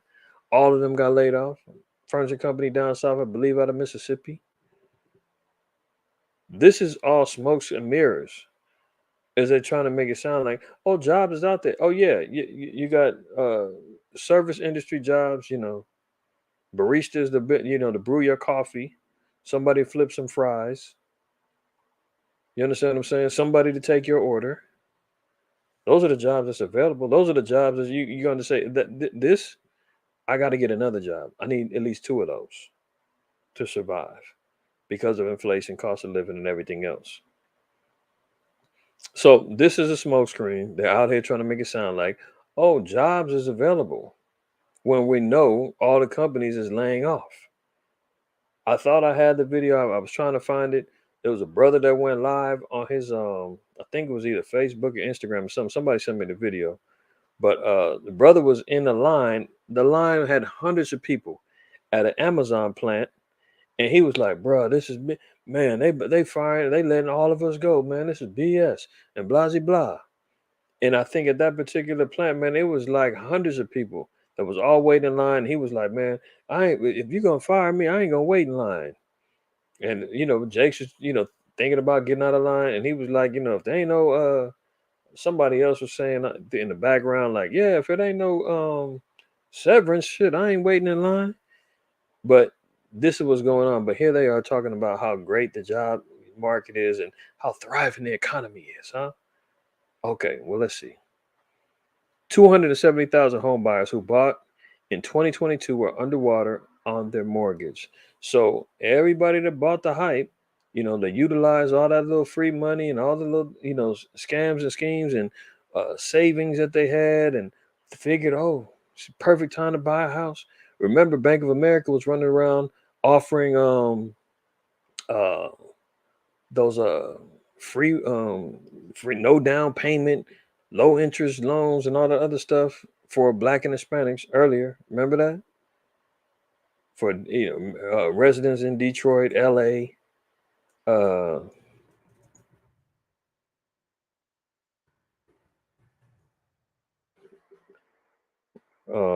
Bank of Babylon. Here you go. Bank of Babylon launches zero down payment mortgages to help minorities buy their first homes. Here's who can apply. Remember, I covered that and I said, watch once everybody, are people going to buy in and say, oh, yeah, look at this. They helped me buy a house. And I said, once the inflation hits and the mortgages go upside down, people's going to lose their homes. And it was good. It was nice while it lasted. You had it for about a year before the foreclosed, and they came back in and swiped it up, and your whole life is ruined because you went for you foreclosed. See, 270,000 home buyers who bought in 2022 are underwater on their mortgage. That means that they bought a house that now has less value than when they first bought it. 270,000 home buyers who bought during the red hot housing market this year already owe more than their house is worth. Among 450,000 underwater borrowers in the third quarter, nearly 60% had mortgages originated in the first 9 months of 2022. Black Knight found that's about 1 in 12 homes purchased in 2022 with a mortgage or 8%. Nearly 40% of homes bought this year have less than 10% of equity left to tap. And remember, we just got to talking about last episode where people are using those HELOC, those home equity lines of credit to survive. So can you imagine somebody just bought the house and if they went in there and tried to get a little home equity line of credit, they all jacked up, got baited in because the white man said, "Oh, jobs is booming, everything's fine." Slow Biden telling you, "Don't worry, I got you covered. Just vote for me in the primaries, and we're gonna make sure you got money in your pocket and houses to go home to and a driveway to pull up in." And now it's all upside down. Look at this. 401k hardship withdrawals hit a record high. Vanguard says another sign households feel the pinch of inflation. So, we're in the digital age now where Instagram and the rest, you know, you fake it till you make it. And a lot of people is out here acting like they ain't getting hit upside the head with these economic hardships, but it's going down. People aren't acknowledging how they're surviving off of credit cards, HELOCs, borrowing against their 401k, doing hardship withdrawals. Vanguard, which is one of the investment investment firms for 401k, they said that hardship withdrawals are at a record high as people are just trying to stay afloat. See, the so-called white man, you know, he rocked everybody back to sleep after these primaries. Oh, the gas is going down. So that lets you know they've been manipulating gas prices all this time. Because suddenly out of nowhere, we haven't heard no more about, oh, remember Slow Biden said that the reason why gas was up is Putin's fault. Well, ain't nothing changed with Putin. He's still going hard, right? Why is the gas all of a sudden gone down? Slow Biden said, "Oh, we're emptying out the reserves for the U.S. to be." Where is that? What happened? You cut that off at the end of October, but all of a sudden the gas now is all the way down now. That's just to put hope in these Negroes and Hispanics' minds that white zaddy's going to take care of you again. No, no, no, no, no. That's just another smoke screen. Next year, don't worry, it's all going to come back again. So we're seeing here, he's talking about jobs is up, but people is out here struggling. What are they talking about? We're seeing more layoffs than we're hearing about jobs. Look at it. 1,000 salaried Ford workers retire after pension warning from the automaker. So Ford, which was once the backbone of American, one of the backbones of American uh, economy, you know, in the labor force, now here they are warning people that are retirement eligible that if you want your pension in this lump sum, you got to December 1st to cash out and retire. If you wait till next year, inflation is going to eat up your damn check. Look at this. Retirement eligible salaried employees at Ford were warned and advised about retiring this year to maximize a lump sum pension payment. So this is only letting it be known that all forecasts, all these financial experts, everybody's saying 2023, the real stuff is about to go down. We think it was bad this year. They're all saying next year is really gonna hit. So all of the retirement, the pension plans for the Ford workers, they're saying, listen, if you plan on retiring next year, you might want to think about it because your pension is going to be affected because of the inflation rates and the taxes that's coming along with it. So you may want to retire before the end of this year. The company confirmed Wednesday that approximately 1,000 employees elected to retire by December 1st deadline. If you're considering retiring and choosing this lump sum option, it is important to understand the impact of higher interest rates on your individual lump sum amount should you retire after December 1st, 2022. Read the Ford memo, which also includes a brief survey to help the company plan for employee retirements. Let's just look down here. It says, for example, if someone is looking at a $500,000 lump sum payment in 2022, the loss in 2023 could be in the range of $100,000 to $125,000. Can you imagine? If you wait till after December 1st, if you say, oh, the thing's going to pick up, man, the Fed says that the interest is going down. Oh, they said the recession is not happening. I'm going to gamble. And here they are telling you, look, you better get the money while we have it. Because come next year, you stand to lose $100,000 to $125,000. And that also shows you too, that's another way of how to reduce the labor force so they can get rid of some more folks. I remember showing y'all the article some months back where they was already delving into the robotics and looking for replacements. And they had a sister on the cover of the article showing her working with the cars. And I said, man, ain't that cool? They got the sister right there as the poster child for who's going to be replaced by the robots. I don't know if y'all remember that one. But this is what they're doing. They're getting rid of the old folks, man. Take your money and run. If you want to stick around, you're going to get penalized. And it could cost you 6 figures or more. That's where this economy's heading. That's what it said next year. It's really going down. Look at hate speeches rise on Twitter is unprecedented. Research is fine. So here they want to, suspend. Uh, I'll be respectful. Yay for him posting a image of a 6-pointed hexagram, or the Star of David, as they call it, with a symbol of what appeared to be a swastika, and they said that was hate speech, and Elon Musk booted him, right? But check this out, though. Before Elon Musk bought Twitter, slurs against Black Americans showed up on the social media service on an average of 1,282 times a day. After the billionaire became Twitter's owner, they jumped to 3,876 times a day. Damn near doubled. Niggas is flying all over the place on Twitter. I mean, where's the outrage at? Where's the anti-Semitic talk then? Where are these accounts? How come these accounts aren't being closed, canceled, and booted up off the platform? How come they're not getting real light shined on this? But a man posts an image of some damn symbol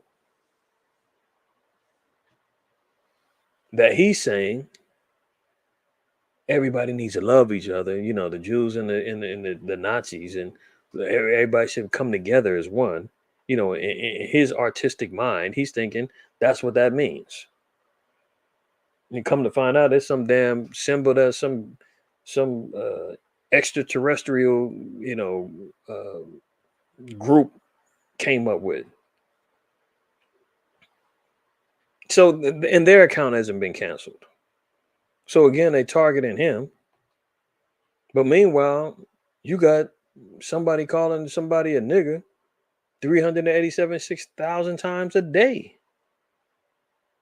Slurs against gay men appeared on Twitter 2,500 times a day on the average before Mr. Musk. Afterwards, it rose to 3,900. I mean, who cares about that?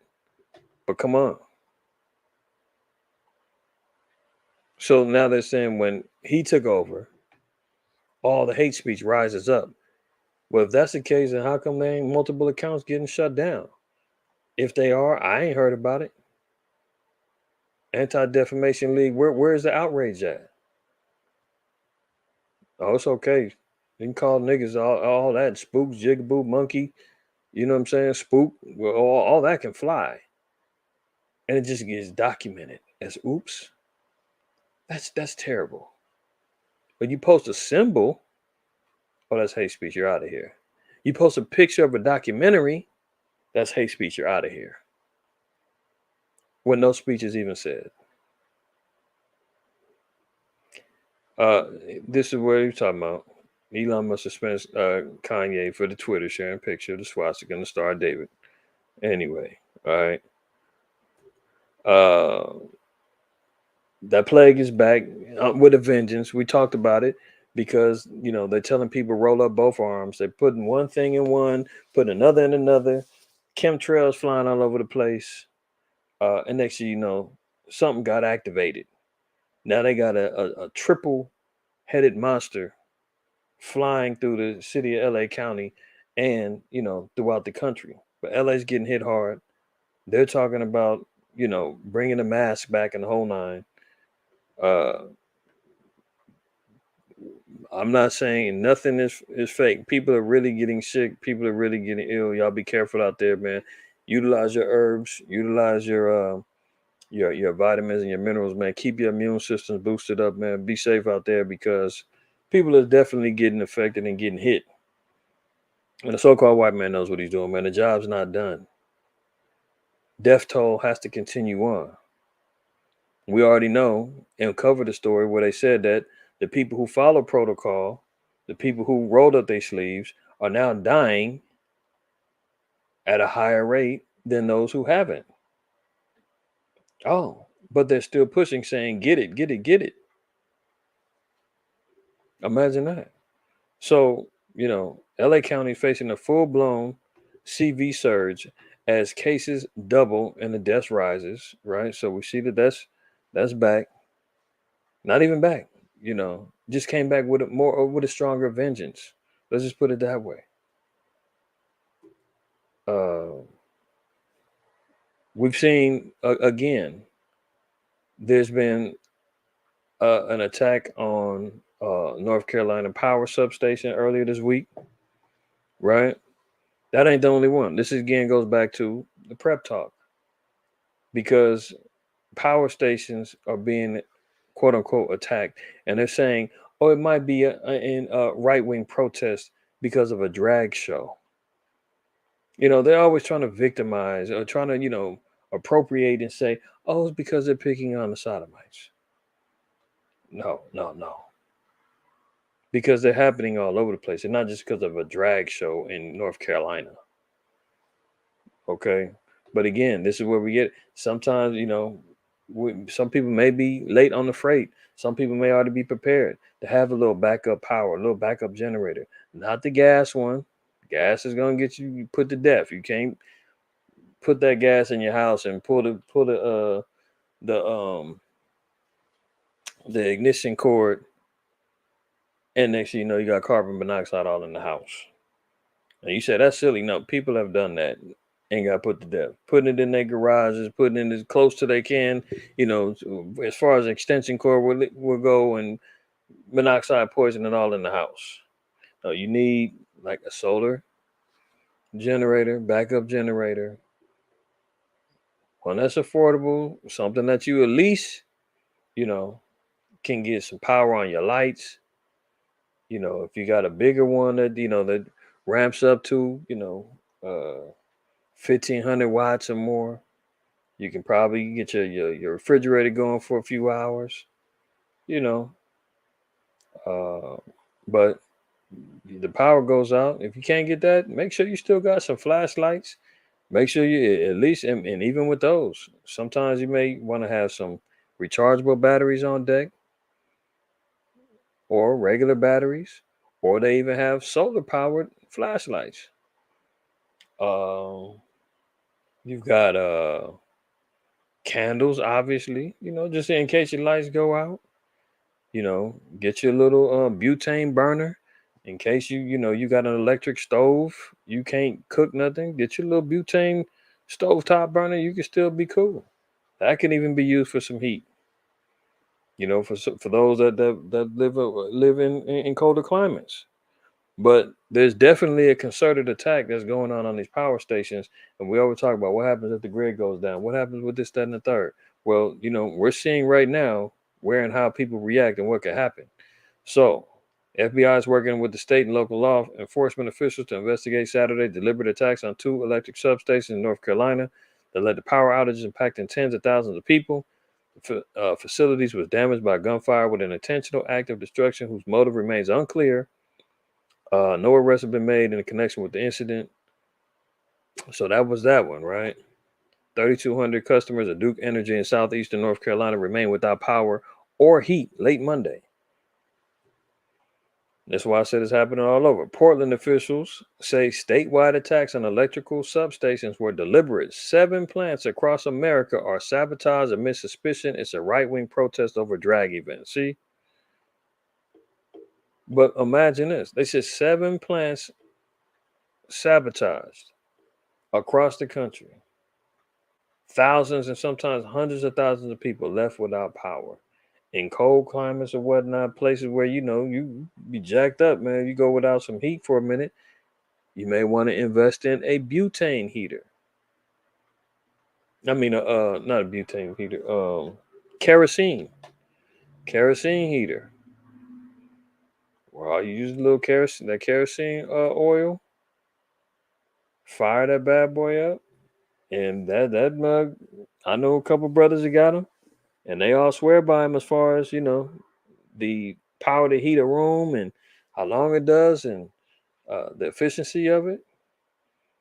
A gallon of propane might last you through the week, depending on how often you use it. If you're in a cold climate, so you might want to start researching into some of these things because you never know. It's better to have it and not need it than to need it and not have it. Y'all know how it go. But clearly, we see, man, these Edomites, and who knows whether or not these are false flag attacks. If these are things that's being done, internally, by the government, or is it really outside quote unquote right wing extremists acting the fool for protesting the drag queens? Who knows? But do you want to be in a city where you can't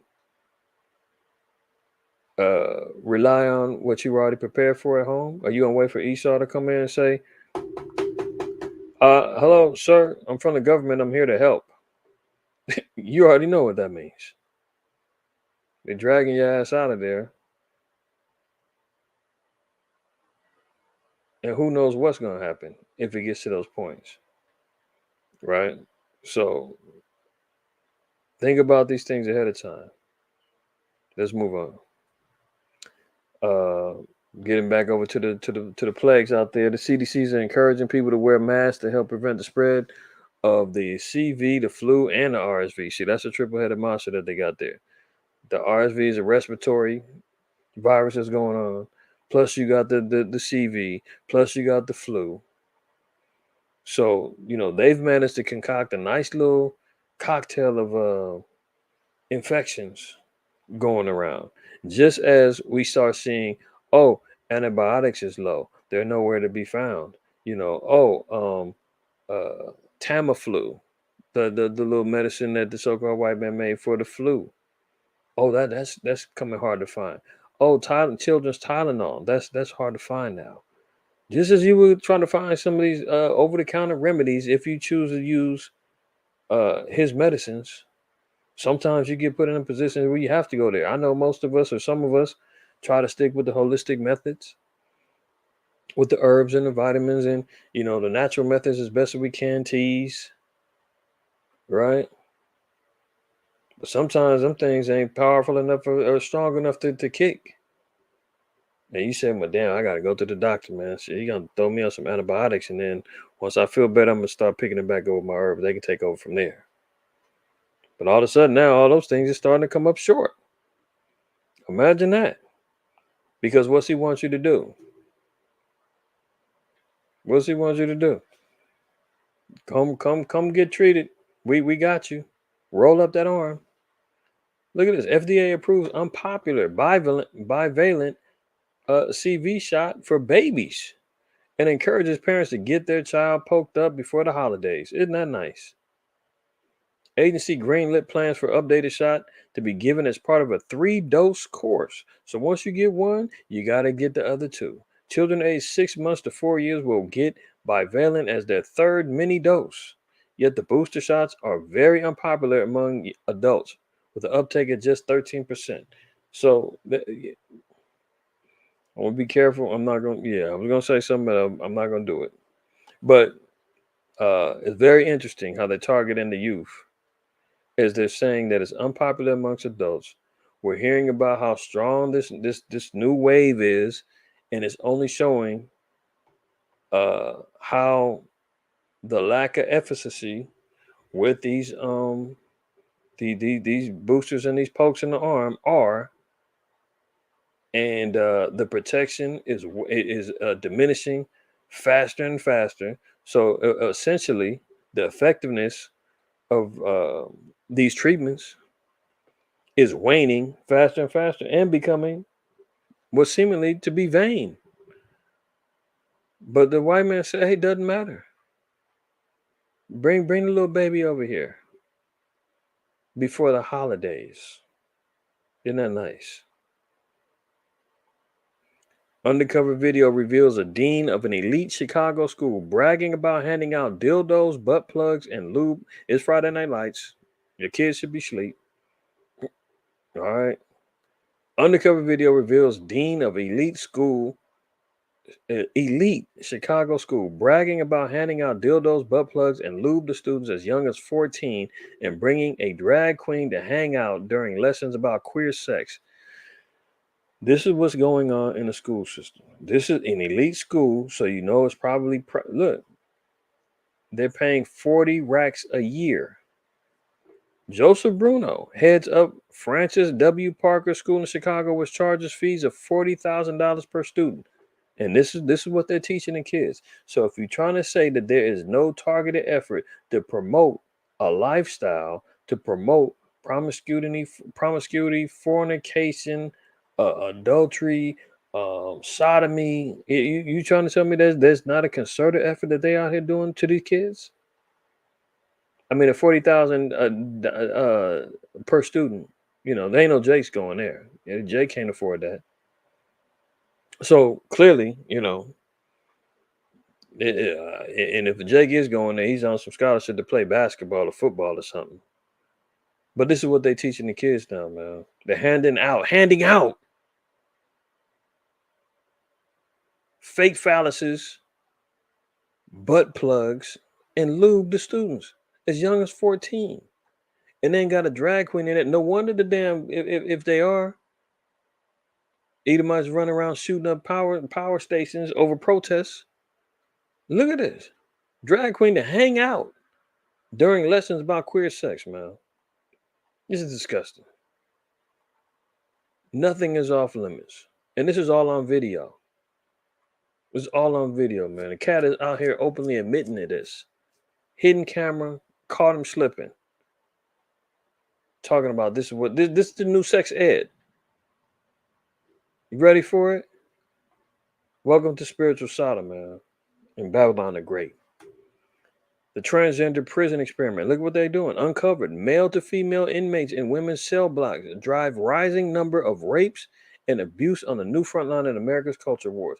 Oh, but they love the parade up and down about the LGBTQ plus community. They love their freedoms. They love being able to go out and be who they are. They have no problem with male and non-binary terms and can't say he, can't say she. It's us and them and we and so here they are. You get what you pay for, right? Remember the cat in New Jersey in the jail system over there?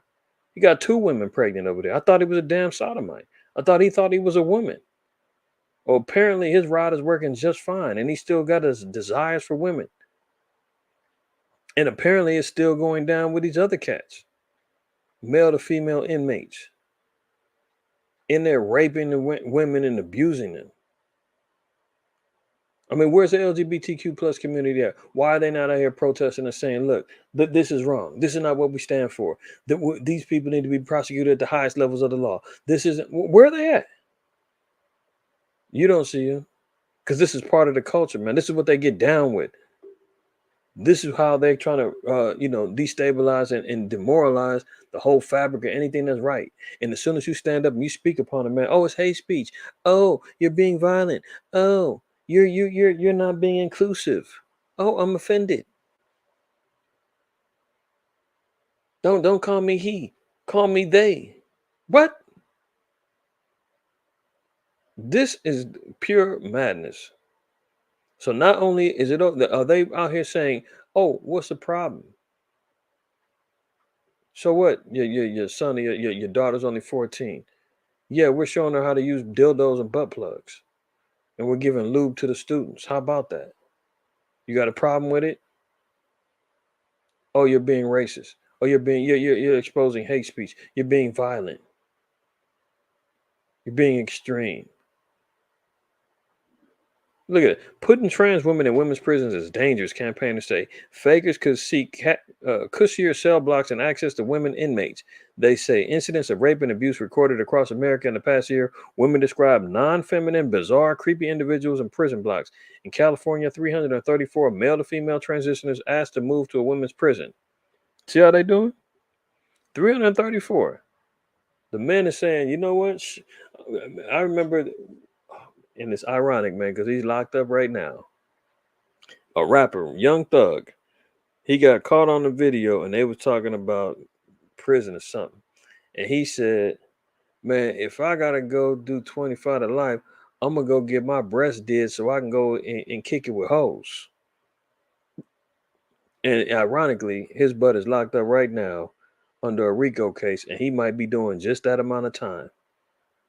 So he didn't get, maybe if he ever gets a bond, maybe he'll get out and fully transition so he can live by what he said. But now you see, man, the dudes is out here transitioning, going into the women's prisons, so they can go in there and kick it with hoes, as Young Thug would say. And what they do, they go in there, man. They figure, oh shoot, I'm in here with the females. It's cracking. Now they in there raping the damn women, man, abusing them. Where's the LGBTQ community at, man?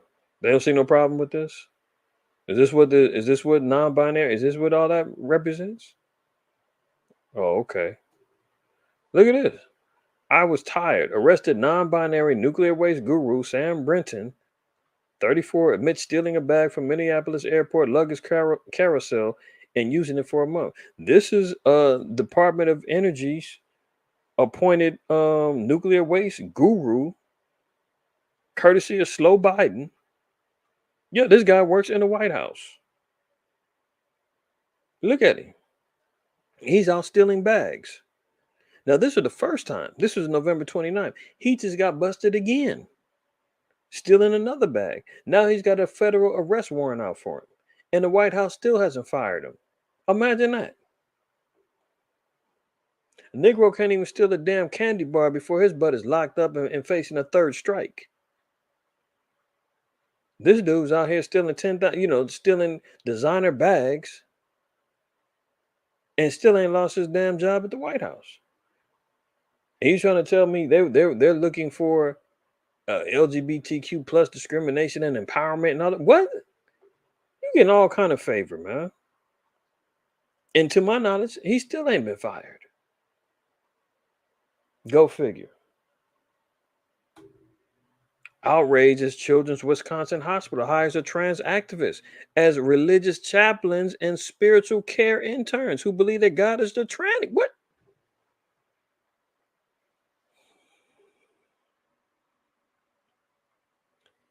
Lest anybody think that this place is not spiritual Sodom, you need your head examined, maybe even chopped off. Did you just hear what you see the headlines? I'm not tripping.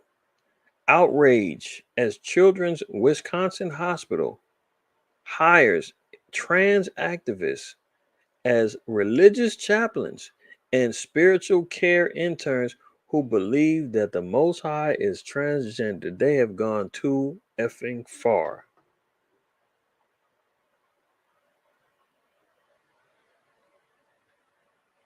Too effing far, man. I'm not even going to finish reading this, but you see what's going on here. St. Louis investigates paying reparations in city where nearly half the 300,000 residents are black to repair injustices brought on by slavery, segregation, and racism. This is how they always talking this BS, man. They just, peddling hope, pimping us with reparations talk every minute. Because long-term goals, they just have people constantly waiting for these Democrats, waiting for slow Biden, whoever else, to finally make good. And all they doing is pimping the black vote, man. St. Louis Mayor Tishara Jones signed an order on Wednesday creating a commission. Its 9 members must comprise at least one attorney, a youth representative, a member of the clergy, and academic. They will study reparations. Well, isn't that nice? So she just signed an executive order for it to give some people a job to study reparations. Does that mean we're getting that people in St. Louis are getting reparations? Hell no. But if people read the headline, man, reparations might be coming to St. Louis. No, the sister just signed a order to create a commission so that they can study reparations. Budget is not set, but committee will recommend how best to distribute the funds. Jones is a member of an 11-mayor coalition which promotes the policies of reparations founded by LA Mayor Eric Garcetti. And Eric Garcetti is out of here. He's not the mayor of LA no more. Some sister just took over. I forgot her name. So much for that, right?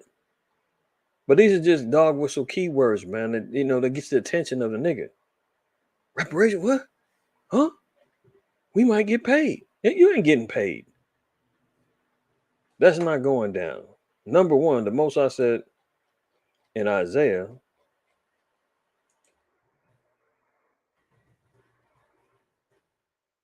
I think it was Isaiah 50. There we go, 52. Isaiah 52. Verse 3 says, "For thus saith the Lord, ye have sold yourselves for naught, and ye shall be redeemed without money." See, our salvation, our reparations is going to come through vengeance from the Lord. It's going to come through slavery and oppression of the nations. It's going to come through them laboring and building our kingdom on earth as it is in heaven. You understand? So what? You throw a few dollars in the Negro's pocket, man. What's he gonna do with it? He ain't gonna do nothing but go out there and go go buy a car, get some clothes, get the Jordans, buy more weed, more lean. You dig what I'm saying? Because we're not educated about how to invest, how to, we don't trust each other enough to incorporate and build wealth. You know, community based wealth, like our forefathers and foremothers did. We're not trained on those things. So what we gonna do? We're just gonna become more consumers and throw it right back into the pot. That ain't gonna stop the systematic racism that's going on. It ain't gonna stop and reduce the prison population. It ain't gonna stop our people from breaking the laws and going out here prostituting and defiling themselves with each other and through acts of sodomy and everything. It ain't gonna stop none of that. In fact, it's gonna make it even worse. You remember what in the skit with Rick James, Dave Chappelle said they should have never gave you niggas money. Cause what they gonna do? Jay gonna go out there and blow the money, man. We're gonna still be stuck in all manners of oppression. So that's why they go out there and they just tickle your butt with a feather and say, "Hey, we're talking about reparations. We're researching." And next thing you know, Jake thinking, "Oh, salvation is on the way." Look, California Governor Gavin Newsom's reparations committee will recommend handing out $223,200 per person to all descendants of slaves in California for housing discrimination at a cost of $559 billion in the nation's biggest restitution effort ever. How's he going to get this money? They already talking about billions of dollars is missing in California. Going into next year, 2023 budget is already upside down. People still waiting on the little $350 inflation and gas checks that was promised back in July. But all of a sudden, he's gonna pull up $559 billion out his butt cheeks, and all of a sudden, the money's gonna be floating in the hands of every Negro running around, watch Compton and Hawthorne, Inglewood, South Central, East Oakland, West Oakland, San Jose. What? Give me a break, man. Even if this was true, you're gonna have to prove you was a descendant of slave. You're gonna go through leaps and bounds to acquire this money. And again, what's a Negro gonna do with it, man? Blow it. They ain't gonna be because sooner. And if it was, hey, there's a coalition of brothers and sisters, man, come together and say, man, we're gonna build up our own. We're gonna everybody invest in $100,000. We're gonna get the bank going. We're gonna get the office, the hospital going. We're gonna invest in the school. We're gonna do all of this. And it's gonna be community based here. Even if that was to happen, man, it's gonna be another damn Black Wall Street happen. I mean, you can't keep the damn maggots from crawling around, gentrifying every damn crooked nook and cranny in our neighborhoods as it is. So you don't think they're gonna be creeping around? Hey, you guys got some stuff, something community going on over here? Can we come in? Can we move in? Can we buy? Can we order? You understand? Esau gonna be right there, slithering right up in there. So don't even think about it, Negroes out there talking about, hey, they talking about reparations for California. You hear about that? Nigga, you ain't getting it. Plus, it's been rumored to my knowledge, Gavin Newsom is thinking about running for president in 2024. So what better way to secure the black vote and to keep it in the minds of the people? Hey, if he pops up in 2024 saying he's on the ballot, you don't think Negroes gonna remember 2 years earlier? We said, remember, I said I'll give you niggas $223,000 if you vote for me. I can make it happen. Remember, man, when he speaketh fair, believe him not. For 7 abominations in his heart. You dig? That's where we're at, y'all. That's where we're at, man. Hey, Clyde Marshall, you know what I'm talking about. You know what I'm talking about. He sold out, man. He went over there and grabbed that money from the so-called white man. When everybody's thinking he was going to be trying to lead a nice little, you know, revolution to reinvest back in Jake. Even though the damn HBCUs is highly funded by the so-called white man, but shit, he was changing, at least changing the uh the status quo and expectation. Shaq, Naphtali, the water, man.